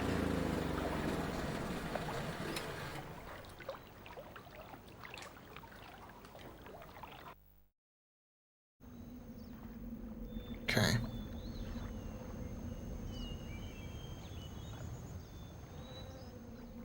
Is there a dude in there? There's a dude in there.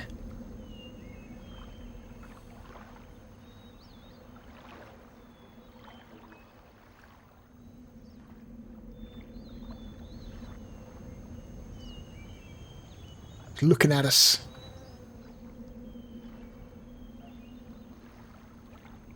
Okay. Interesting.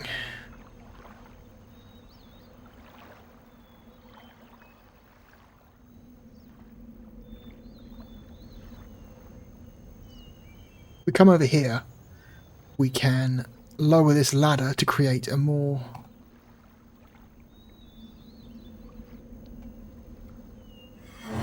faster access to the jail later on, so we don't have to do the damn submarine thing every single time we want to get here. There we go. Shortcut.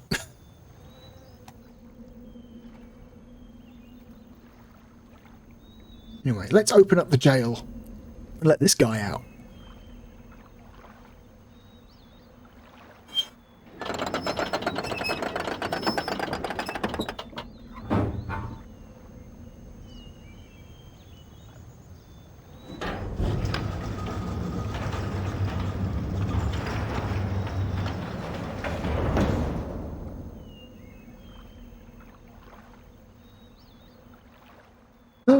But he's gone.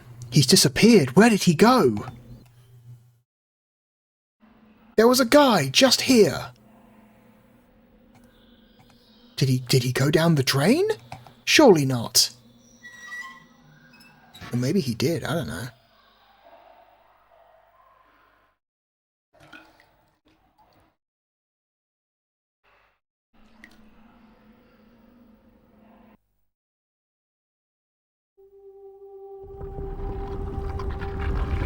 So there's a hidden switch hidden inside the drain, which retracts a section of wall. Revealing how this guy actually got out. Interesting. Okay. Okay, this is a really dark part of the game. You kind of just have to trust that you're walking in the right direction. Here we go.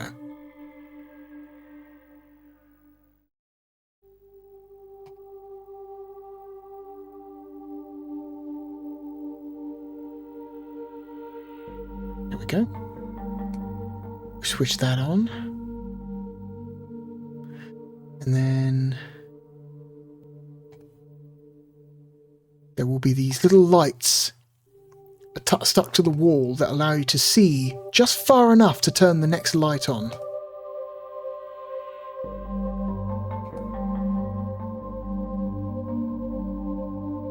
And then you'll notice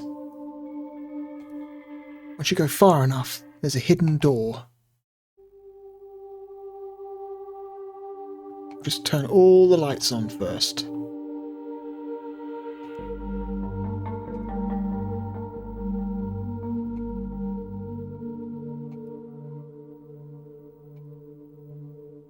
We don't want to go back. Now we've turned all the lights on, we can see where we're going. And we see what we couldn't see before. This door. There we go. And so, this is the secret entrance to the resistance base.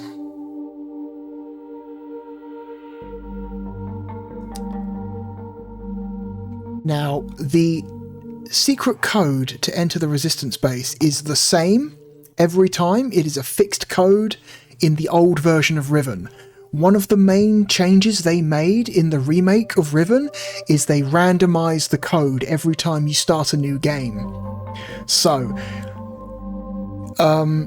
you actually do need to properly engage with the puzzles if you want any hope of actually completing the remake of Riven, because you can't just rely on a guide to tell you what the code is. But because we're playing old Riven, the code is fixed, so it is this one. I think it's this one. There it goes. It's a weird frog creature. And then what's next? Okay. It is...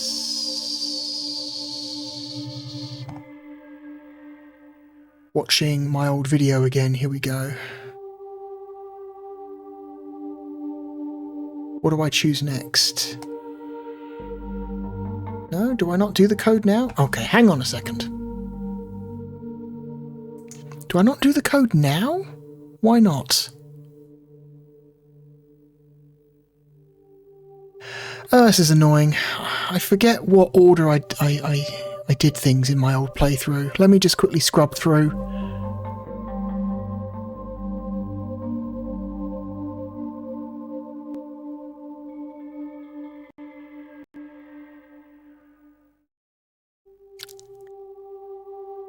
A little bit annoying.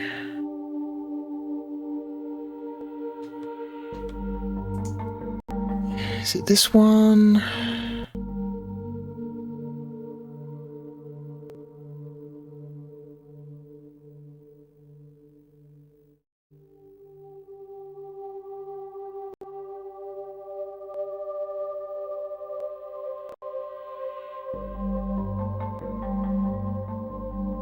Come on now. Is it part 6? Oh my god. Don't really want to have to go back now. I would like to make it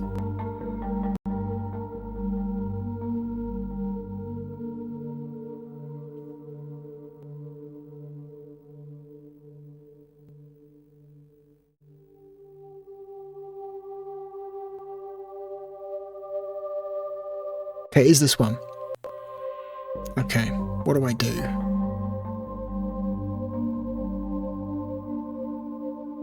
Okay, so apparently I don't start with the frog, you start with the fish, but you don't know that. Hang on, can I reset the puzzle by exiting and going back in?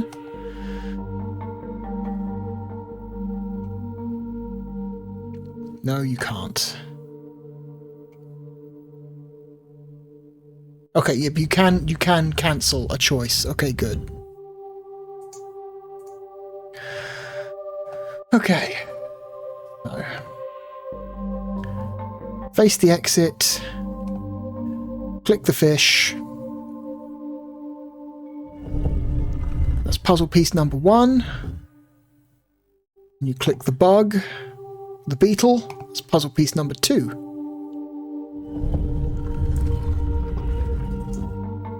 Then you turn right.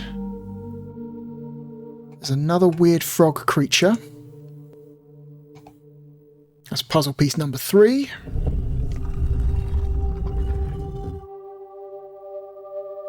You turn right again. It's one of these weird sea mammals that we saw earlier. That's the next one.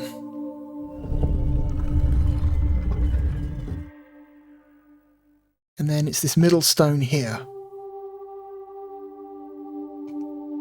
With the fish on it. That's the final one, I believe. And that will open up the entrance to the resistance base. Which you spend most of the game trying to figure out how to get to, by the way.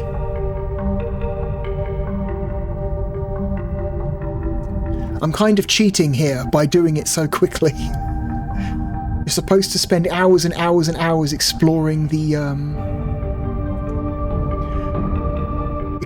islands, finding the connection between animal sounds and the animals and the symbols, and learning what number the symbols means. And then once you figure out what number each symbol is, then you put them in the correct order in the circle. And then eventually, after hours and hours and hours and hours of exploration and note-taking, you eventually should find yourself here. But we're just going to do it because we can.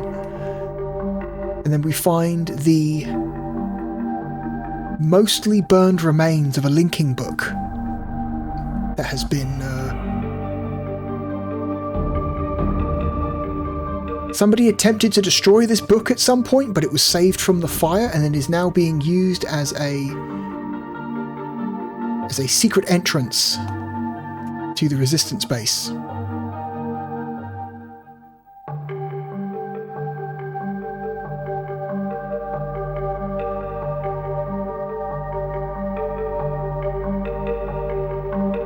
And you can't cheat in the remake because the order, the animals you pick and the order in which you input them changes every time you start a new game. And then we finally get to go to the place that is depicted on the cover art of the game. This weird fucking tree with all the windows in it.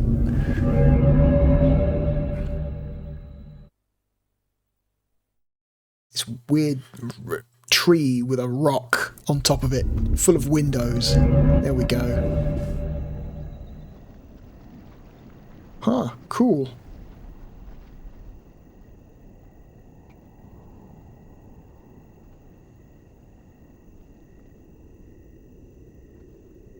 Interesting.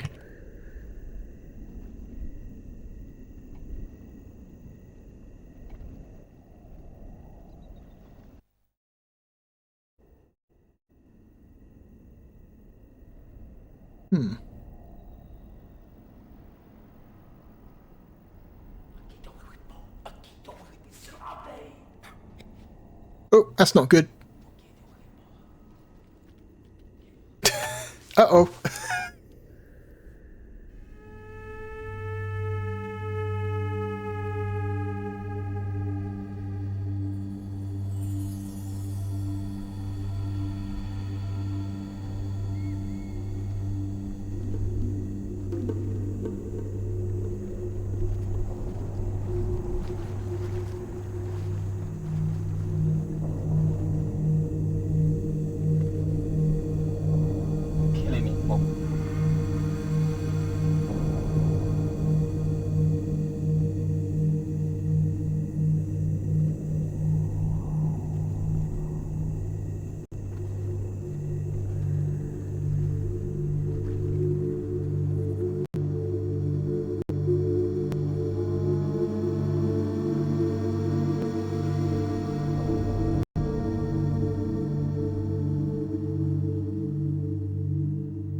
Huh, okay.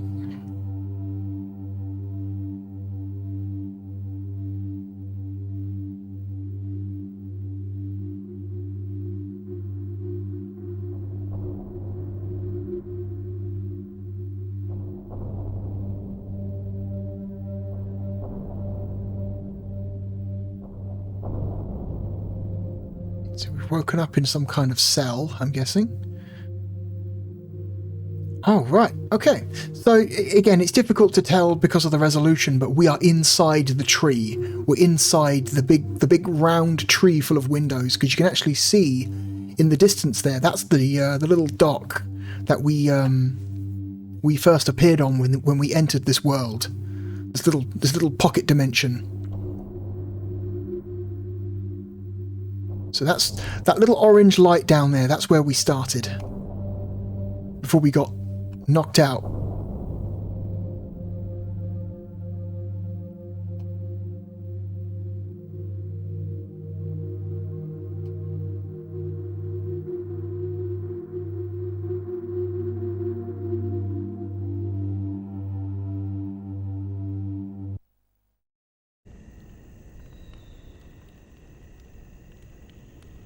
And you can see inside the tree there's another little village.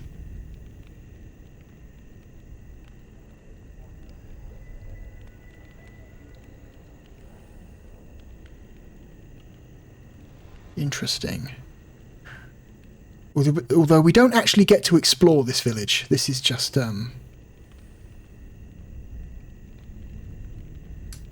this is not a place you actually get to walk around in this game.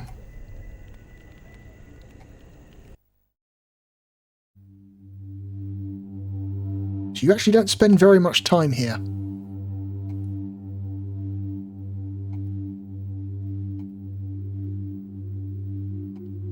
I think at some point someone's supposed to walk in and give you a book.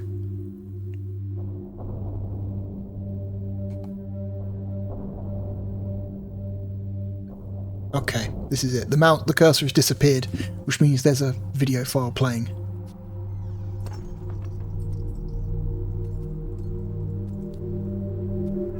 Hello. Katerina e now da saya ya palo. What? Yapa ay manay yelepo. Mio tisay. Bekaretere wira pe yelo kene falapo.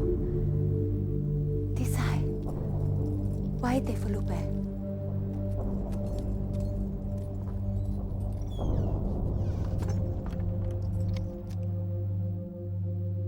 Okay, she's given us a book.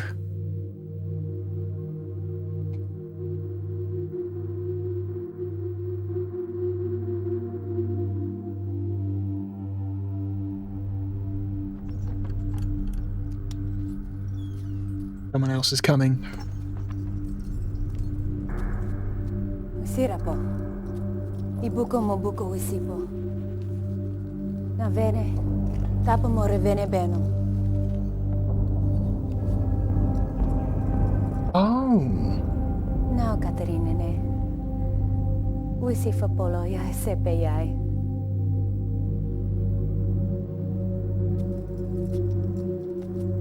Okay, so she's brought a linking book to us, but it's not a proper linking book. You see that? It's a book, and then the portal is like a separate piece that she lays on top of it. So these people are creating linking books by stealing pieces of damaged linking books and then sticking them together, which is an interesting idea. I don't think I ever noticed that before. So we've got books and journals. Here we go. So she's given us a bunch of shit. Atris's journal, Catherine's journal, which we started the game with, Catherine's journal, which is Atris's wife, who we're trying to rescue, Catherine's letter, and we've gotten our trap book back again.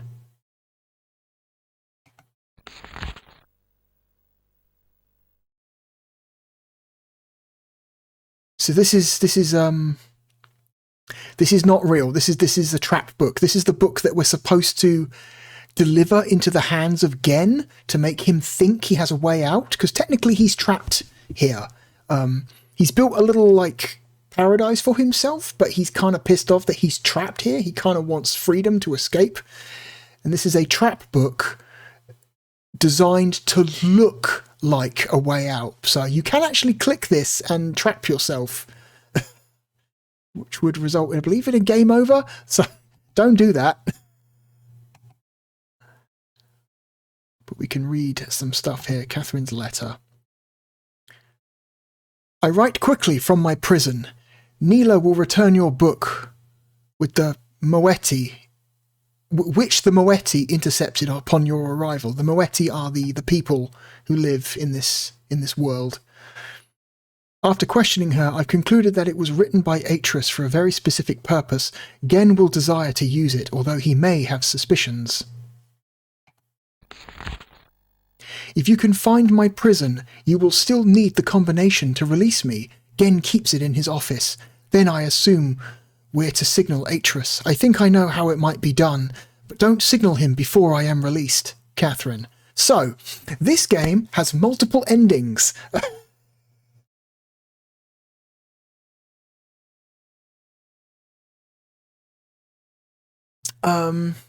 You have two major objectives. Trap Gen, rescue Catherine. I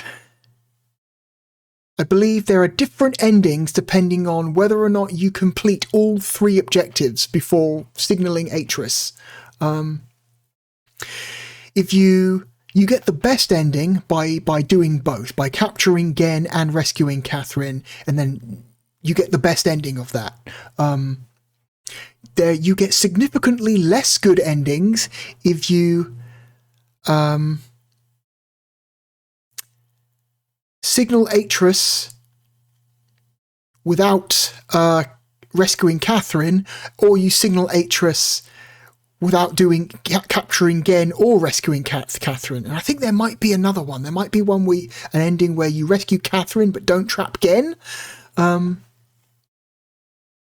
All of those are bad endings, so you want to make sure you get the two major objectives done before you signal Atris.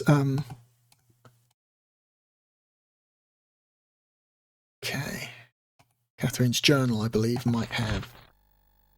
It's weird that her journal opens like that. It's not like a normal book, it opens like this. Huh.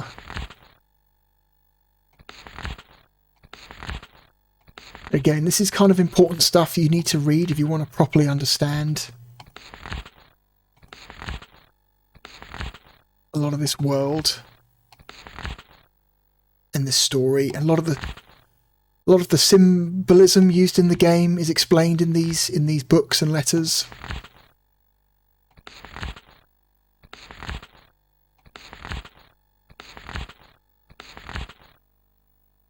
Yeah, she's talking about different areas.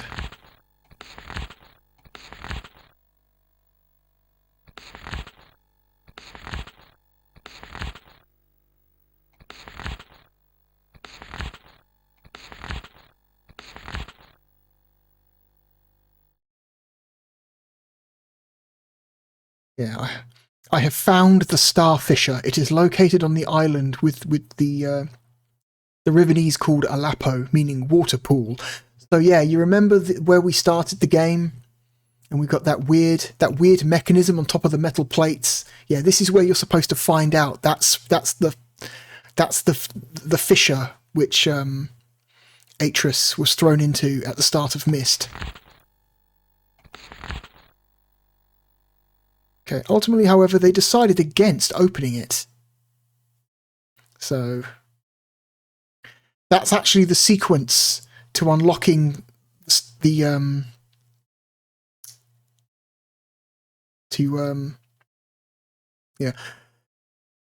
briefly pursued the idea of reopening the fissure. They discovered a small mechanical stop to prevent the scope from hitting the portal window.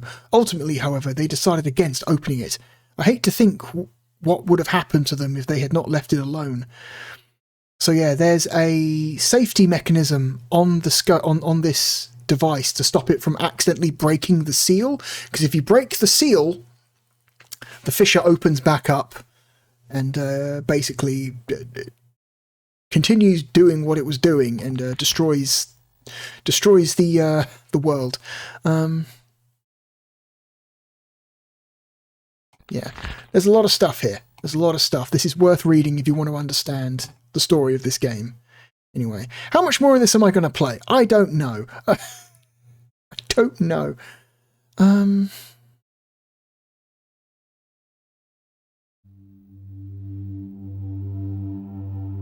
Anyway, it's time to leave. Time to go back.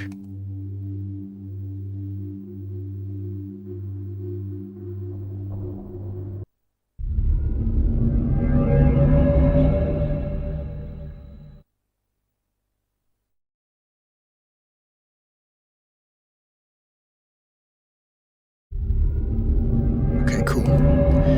We are back.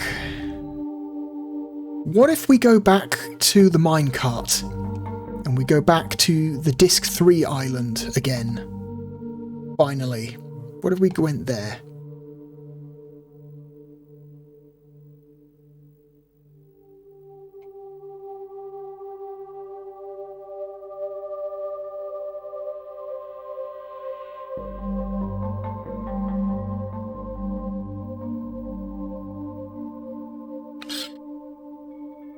All that to reopen the door. Yeah, we'll go to the Disc 3 island, look at some stuff there, and then that'll probably be it. That'll probably be it. Or maybe, there is that.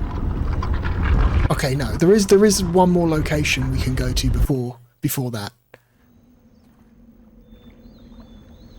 Okay. Write this back down. Would like to go down, please. Is it because the?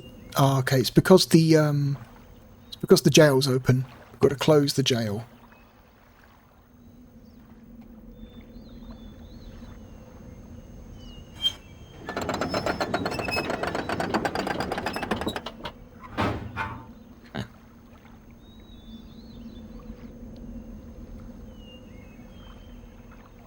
Actually, what am I doing? There's the shortcut we opened earlier.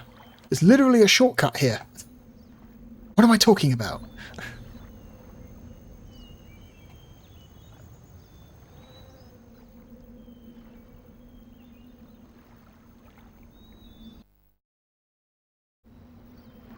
Okay.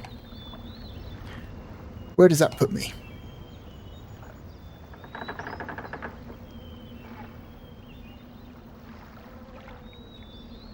Okay, I think I know where I am now. Yeah, okay.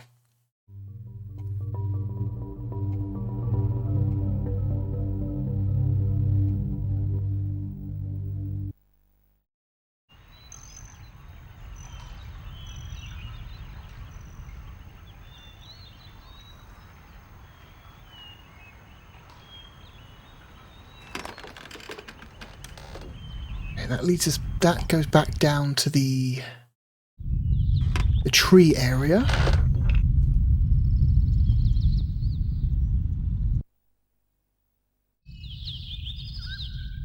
This takes us back to the big wooden animal, the big wooden fish thing.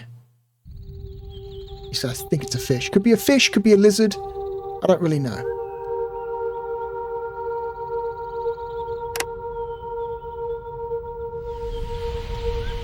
Because there's another place you can go here.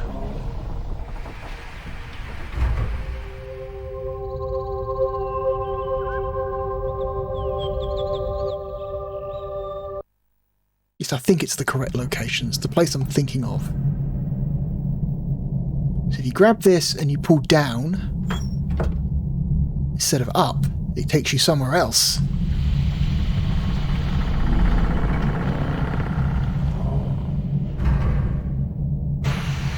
I hope this is where I'm thinking this is going. Yeah. The map of this game in my head is somewhat muddled.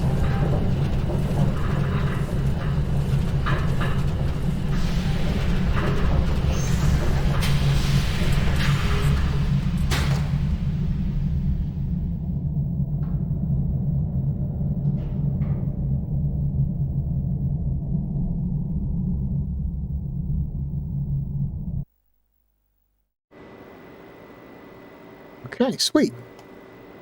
We found ourselves another monorail. Let's get on board.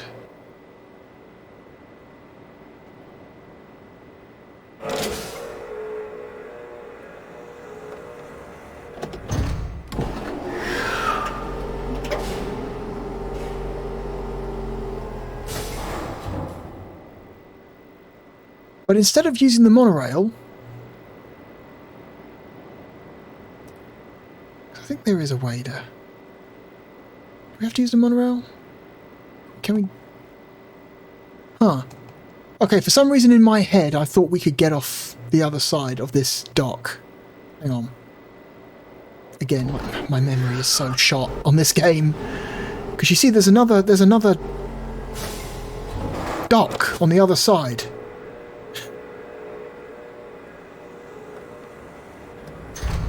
Okay, so...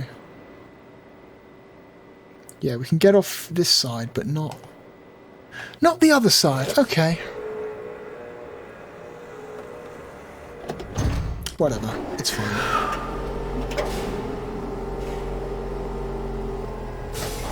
Let's go. But the door doesn't open. Yeah. So you can't actually get off that side. There might be something in the remake, not the original. I swear there's a... Yeah.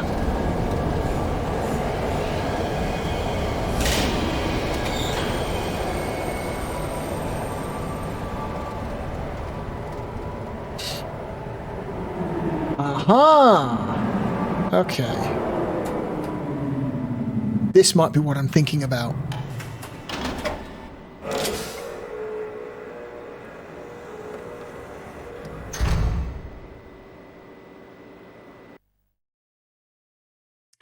Disc 4? Probably? Yes. Cartridge.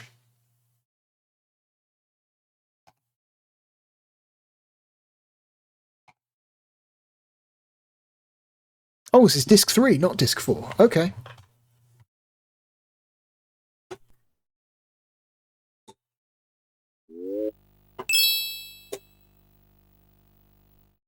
We ended up going to the disc 3 anyway.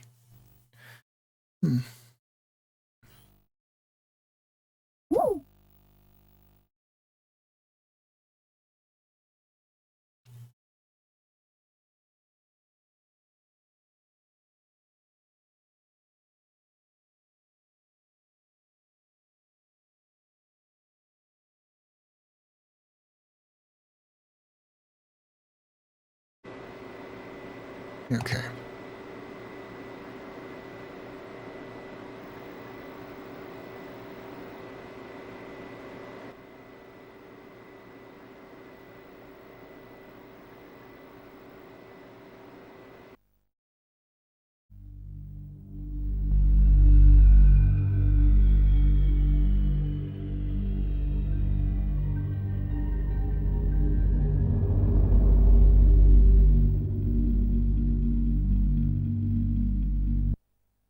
There we go. This is an iconic location.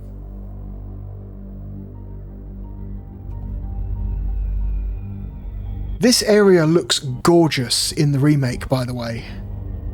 This area with the big window. You summon a whale. Is this one? Or... Forget how this works. Forget how this works. Okay, spins the chair. Another weird chair.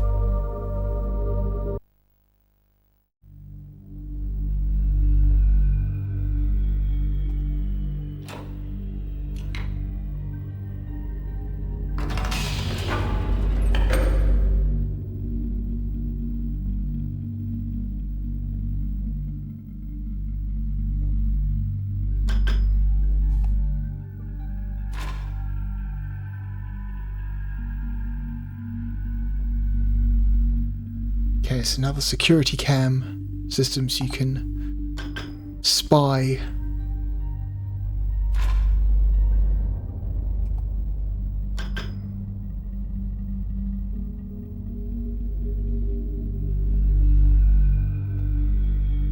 Nothing, okay.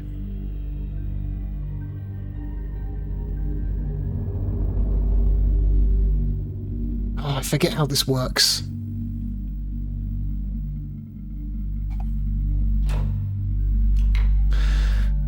Okay, how do you summon the whale? You can summon the whale.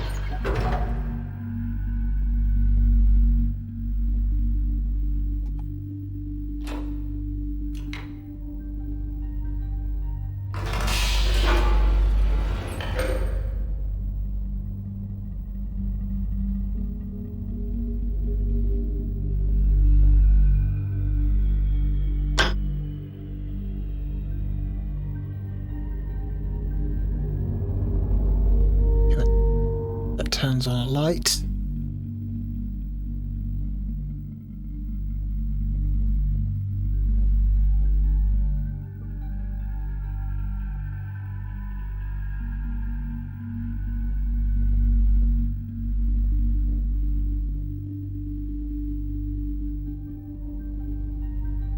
You notice that the symbols on these buttons are similar to the symbols that are associated with those domes that we can, those spinning domes. So, okay. Again, I forget how this works.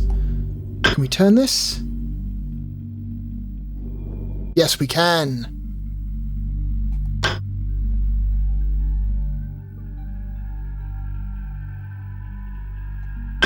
Nothing happens. Okay.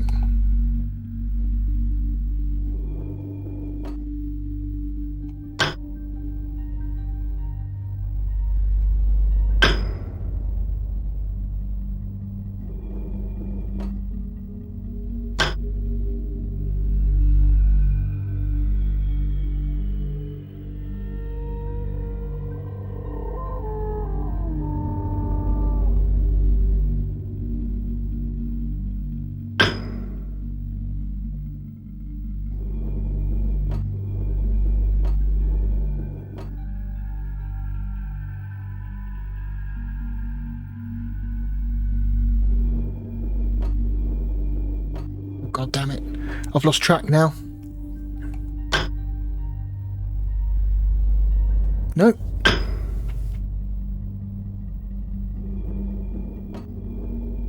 Oh, it only rotates one way. That's dumb.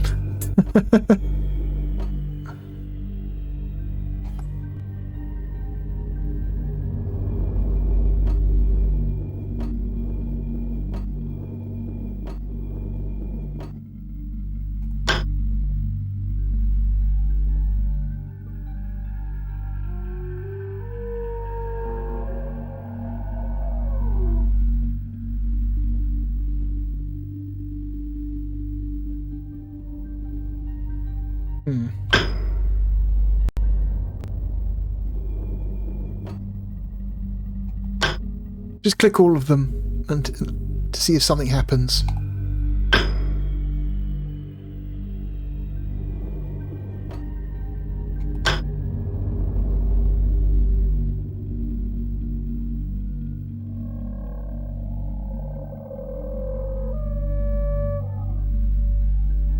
Do you hear whale call?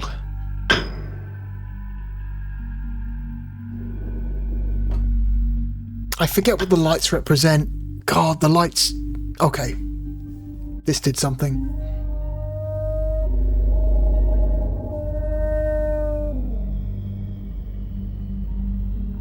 Big fish.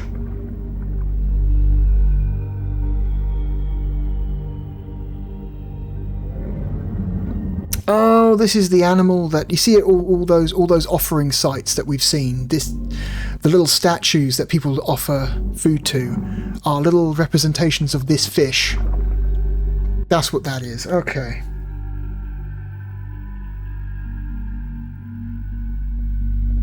So Gen has a pet fish that people worship along with him. Totally normal. Anyway, that's it. I think that's all you can really do here. For now, obviously the buttons have something to do with those spinning domes that we've seen.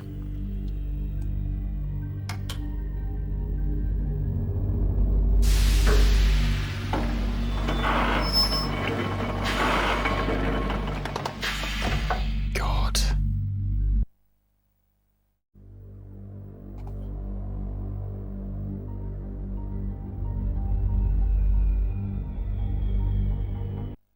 I thought I remembered quite a lot about this game, but the more I play, the more I realise how much I don't actually remember.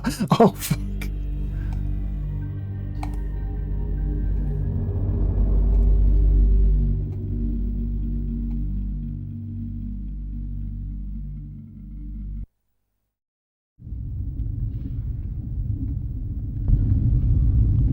Oh, it's this place.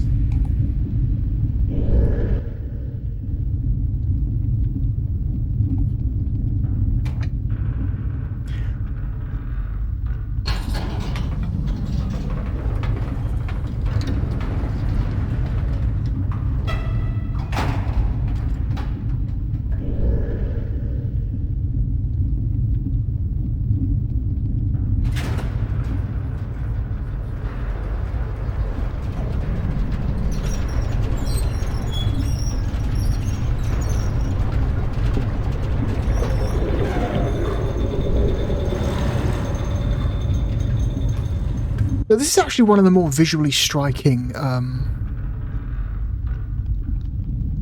parts of the game. It kind of sucks that I didn't get to show it properly. Because when you're on the other side of this elevator and you call it, it rising up through the water is kind of gorgeous, but unfortunately I lost track of where I was. And as a result, we didn't get to see the really nice animation of this thing rising up through the water. Oh well, it's okay. You can look it up.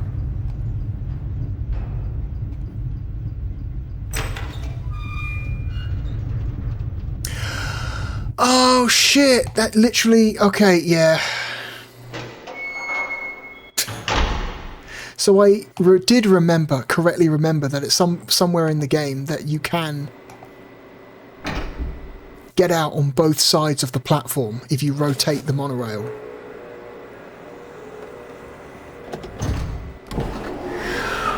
It's here.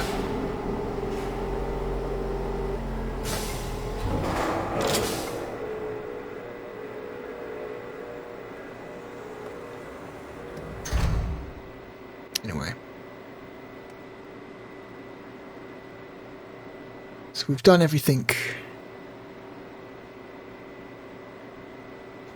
we can do here for now.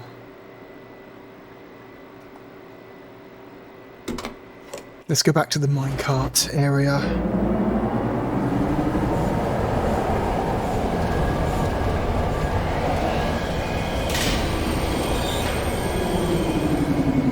To disc 2.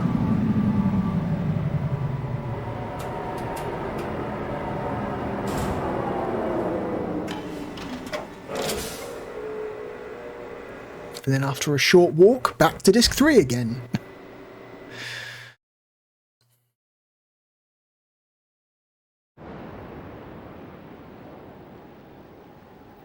Or not, apparently.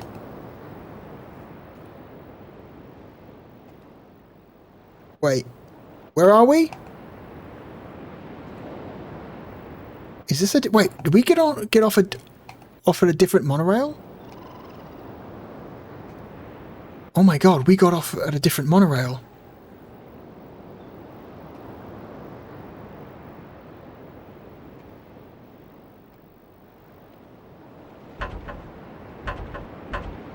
Because that's Gen's workshop. We can't actually get in this way. Shit. Okay. Okay, so we need to get back on the monorail again. Go back the way we came. Oh, Jesus Christ. Okay,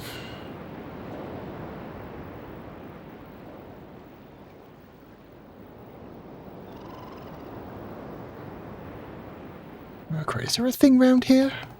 No, there is no... There is no secret over there. Okay. Okay.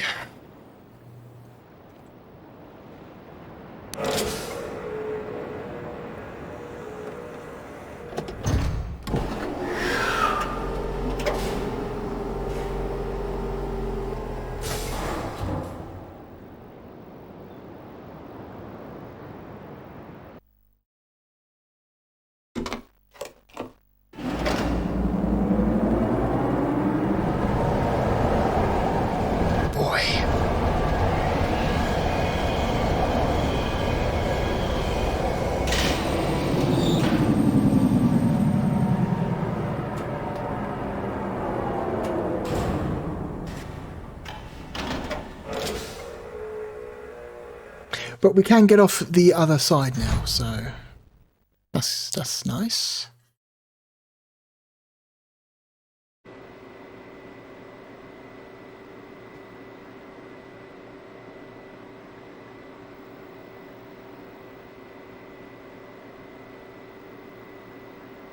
Okay.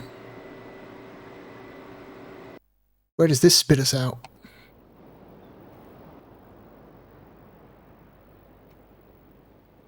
Oh.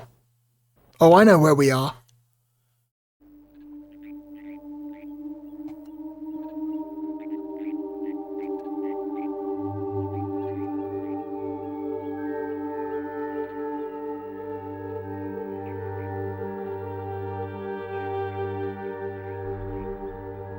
Interesting.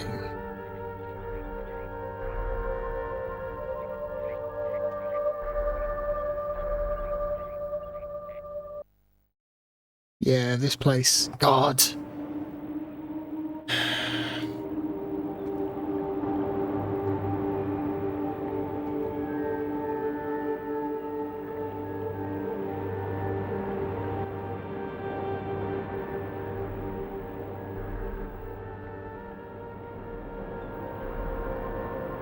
Okay, there's a tiny little switch here that you can barely see.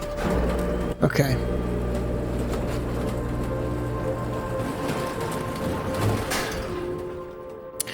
So I don't think you can actually do this puzzle yet. I think this puzzle is not really an option right now because we haven't done enough other things to make it possible.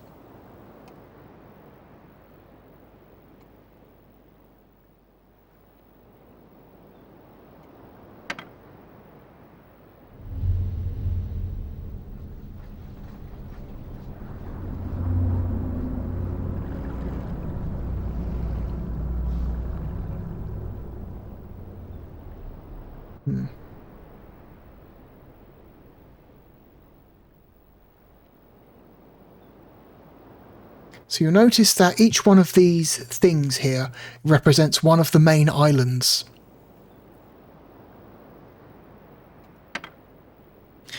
So the big one in the bottom right hand corner is the one with the villages.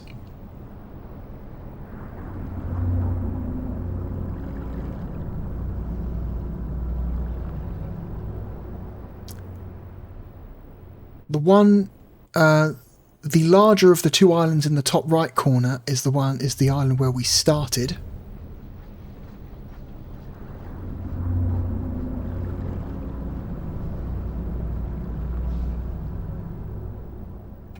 I think that's the one where we are? Can't remember. I can't remember. And there's this tiny little one in the top right hand corner. I think that's where Catherine is being kept. I think that's her prison. You have to figure out how to get there. Then get her out.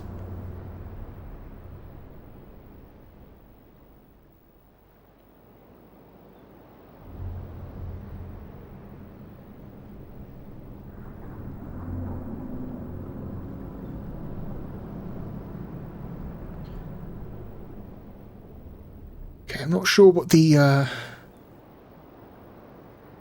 little water sculpture is meant to represent.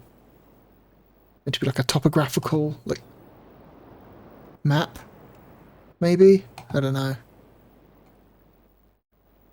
It's not really a lot to do here.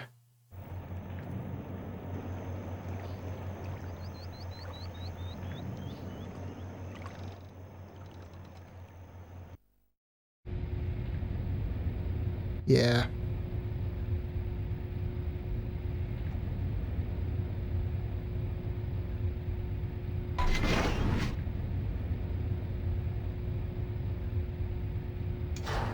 Yeah.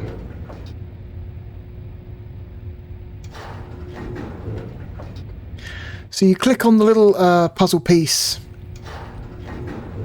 back where we came from, and then you come here and then it shows you a little three-dimensional layout of the island. It doesn't actually serve a lot of purpose. It's like a neat thing to click on. I don't know, it's a thing. Doesn't really serve a lot of purpose.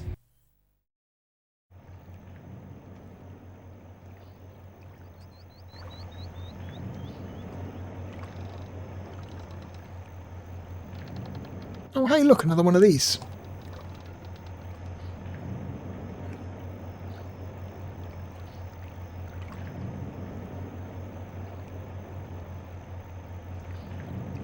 I think we want to go right.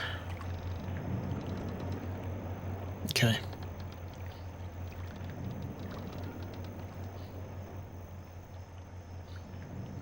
More weird sculptures of that fish. Again.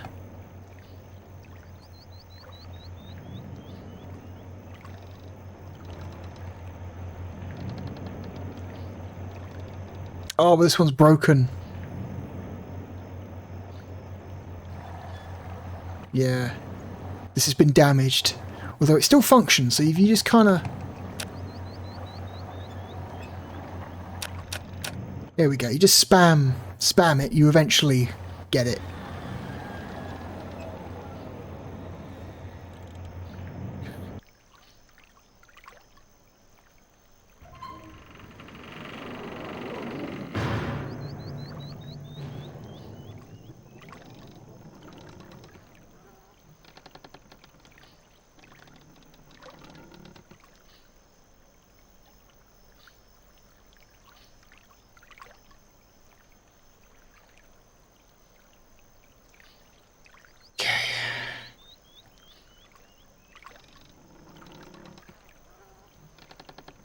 Again, inside I think is another book that we can't get to because we don't know the code to get in there. Yeah, another book. Nope. That's useless to us. For now.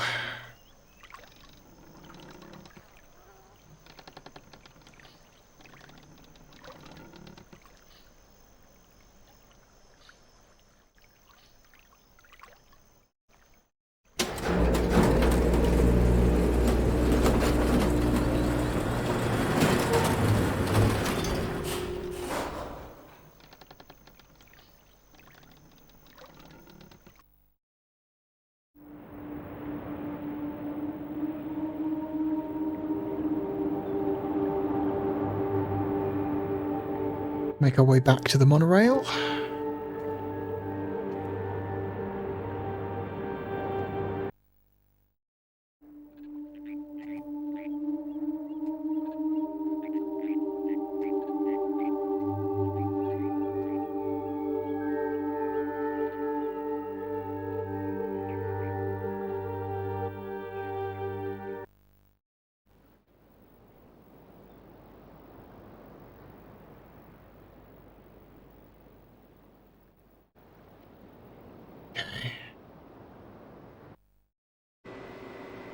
God. Absolute trek this is. Jesus Christ. Okay, rotate the monorail, but don't use the monorail. Get off on the other side.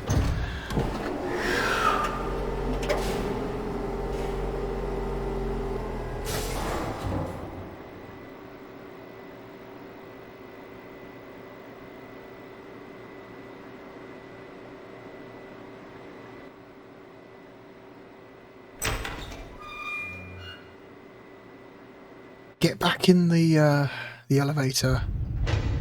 Oh! It's gone back down, which means we can summon it. Which means we get to see this. Check this shit out. This is awesome. This looks so good. Can confirm it looks really, really fucking good in real-time 3D as well in the remake.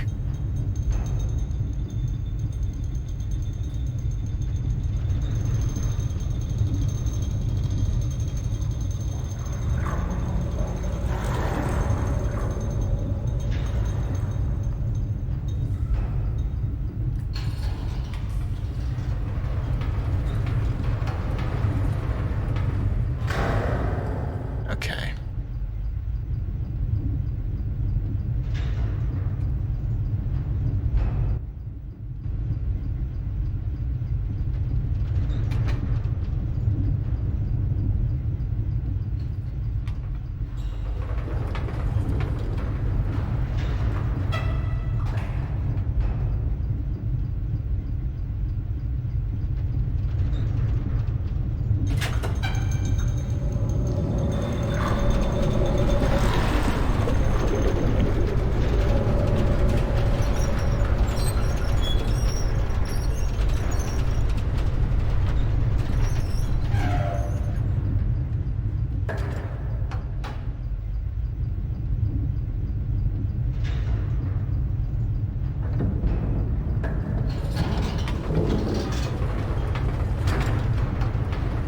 All right.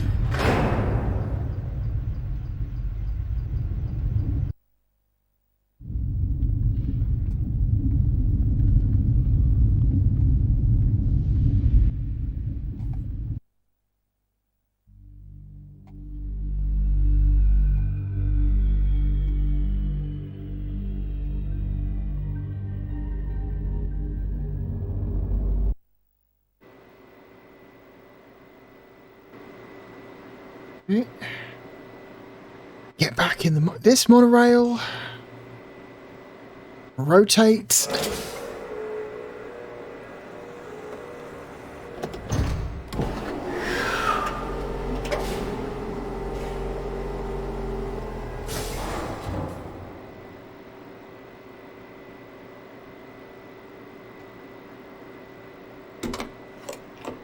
That'll take us back to the big island.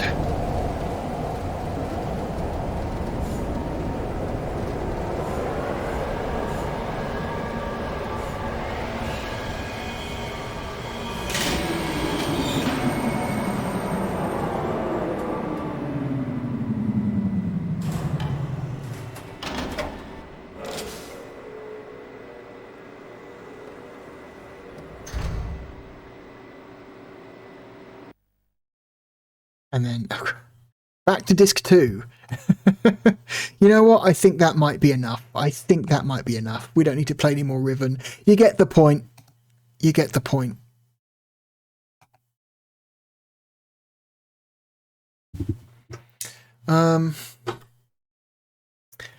Riven. Man. Riven. Man. Riven. God. Anyway, it's time to rank. Where are we going to put Riven, the sequel to Myst, on our list? Boy. I love Riven. Riven is an incredible game. But you shouldn't be playing this version of the game is completely obsolete. You should not play Riven on the Sega Saturn. You should not play Riven on the PlayStation. Do not play a console version of Riven. Don't do it. The resolution is so much lower. It makes seeing details so much harder. The load times between, like, the transition load times between backgrounds doesn't seem like much, but when you have to travel long distances, it really adds up. The constant disc swapping can be a nightmare. This is not the version of Riven you should play. I think this version of Riven it's good for the hardware it is on. It is not the version that you should play. Very much my same feelings that I had about Quake when we played Quake. Where's Quake? Where is Quake?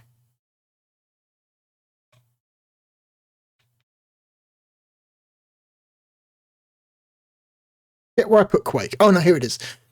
Remember when we played Quake and I said that, hey, this is really cool for this hardware, but my God, if you have the choice, don't play this version. Same with Riven. Riven is a really great game, and the Saturn version of Riven is really, I think, decent. It's a really decent port, but due to the specifically console reasons, don't play this version. You can get the PC version of Riven for a song these days. It's super cheap on both Steam and GOG. It's so cheap, and it's you know, it's 640 by 480, which these days is very low resolution, but it still looks way better than either the PlayStation or the Saturn version, and it's still a lot of fun. And you don't have the limitations of like load times between backgrounds or having to swap discs constantly. You know, it's a much easier version of the game to get into. It's a really cool game, and I still think it is worth playing today if you have the patience. If you are the sort of person who needs, I don't know, who hates reading and needs instant gratification for everything you do, you will probably not like Riven. If you are way into mysteries and exploring strange lands and learning too much lore about the universe that you are inhabiting, you will really enjoy both Myst and Riven. They're really cool games, but I feel like the number of people these days who would enjoy games like this is rapidly declining. Really cool game, love it a lot, fantastic art direction, fantastic soundtrack, fantastic puzzle design.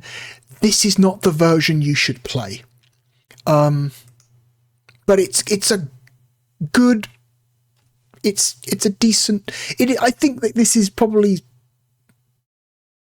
pretty much, I don't know, as good as you could possibly make it for the Sega Saturn. This is a pretty, I think they did the best that they possibly could for this hardware. So, where are we going to put it? Riven is, man, I'm going to say Riven is a better game than Myst. I mean, easily.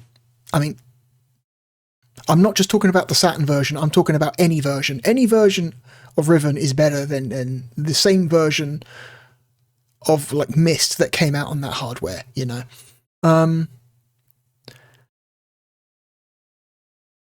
I think Riven is a better game than FIFA 96. I like Riven more than Andretti Racing. I like Riven more than Mr. Bones. I like Riven more than Gen War. Riven is a better game than Seabass Fishing. Riven is better than RoboPit. Riven is a better game than the Saturn version of Pandemonium. I would rather play Riven than Gex. Riven is a better game, the Saturn version of Riven is a better game than the Saturn version of Doom. I would rather play Riven than any version of Duke Nukem 3D.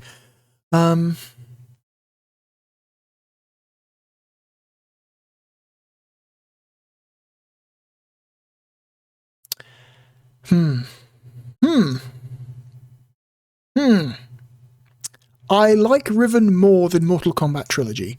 Riven is a better game than the Saturn version of FIFA 98. Riven...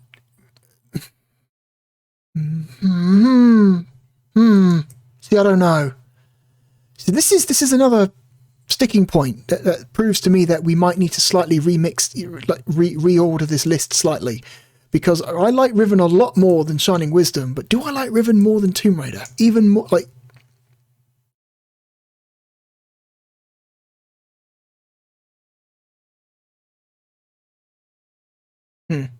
Not sure.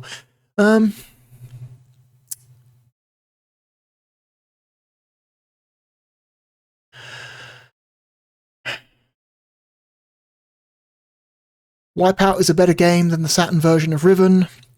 The Saturn version of Quake is probably a better game than the Saturn version of Riven.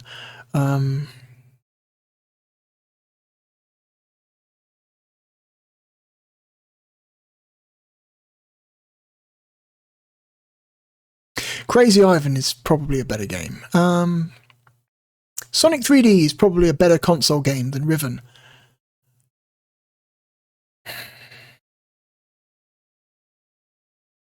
No, I do. I do like Riven more than I like Saturn Tomb Raider.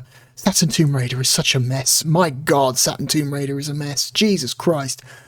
I have to remind myself, no, Saturn Tomb Raider is a horrific disaster of a game.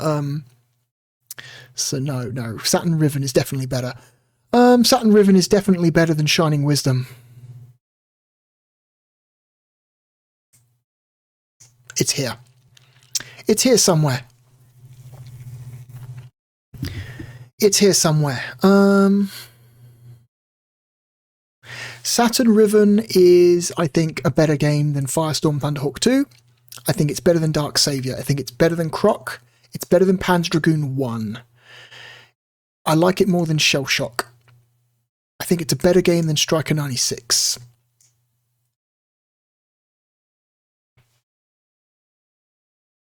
Yeah, Sonic 3D is probably a better console game than Riven. Riven is a really cool game, but there are so many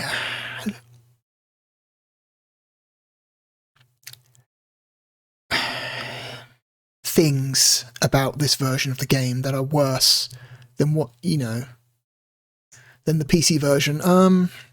Like I said, like lower resolution, load times between backgrounds, constant disc swapping. It's not ideal.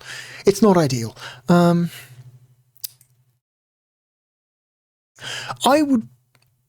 don't know.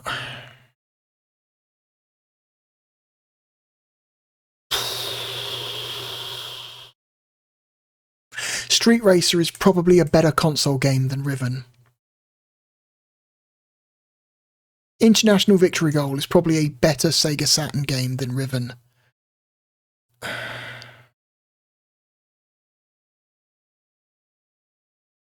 Valora Valley Golf is a more interesting, better Sega Saturn game than Riven. We were talking about the PC version of Riven. This would be a different story, but... Sega Worldwide Soccer 97 is probably a better console game than Riven.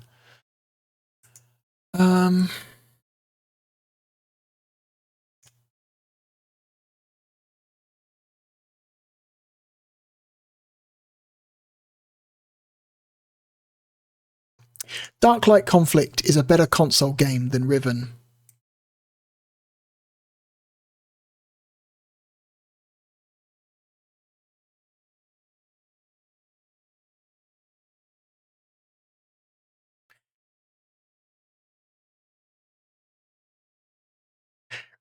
Saturn Riven is not as good as Last Bronx, it's not as good as Steep Slope Sliders, and it's not as good as Virtua Fighter 1, so it goes here, between Virtua Fighter Remix and Striker 96. There we go. Riven is a fantastic game. This is not the version you should play.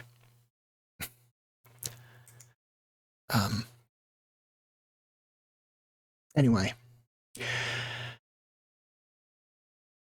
Ooh. Okay. We have ranked a total of 237 games. 3 games remain. Next time on Ranking of Saturn, we are playing a 3D platformer with a great soundtrack. I hope you will join me then. As always, my name is therealbluedragon. Thank you for joining me. I hope to see you again next time. And goodbye.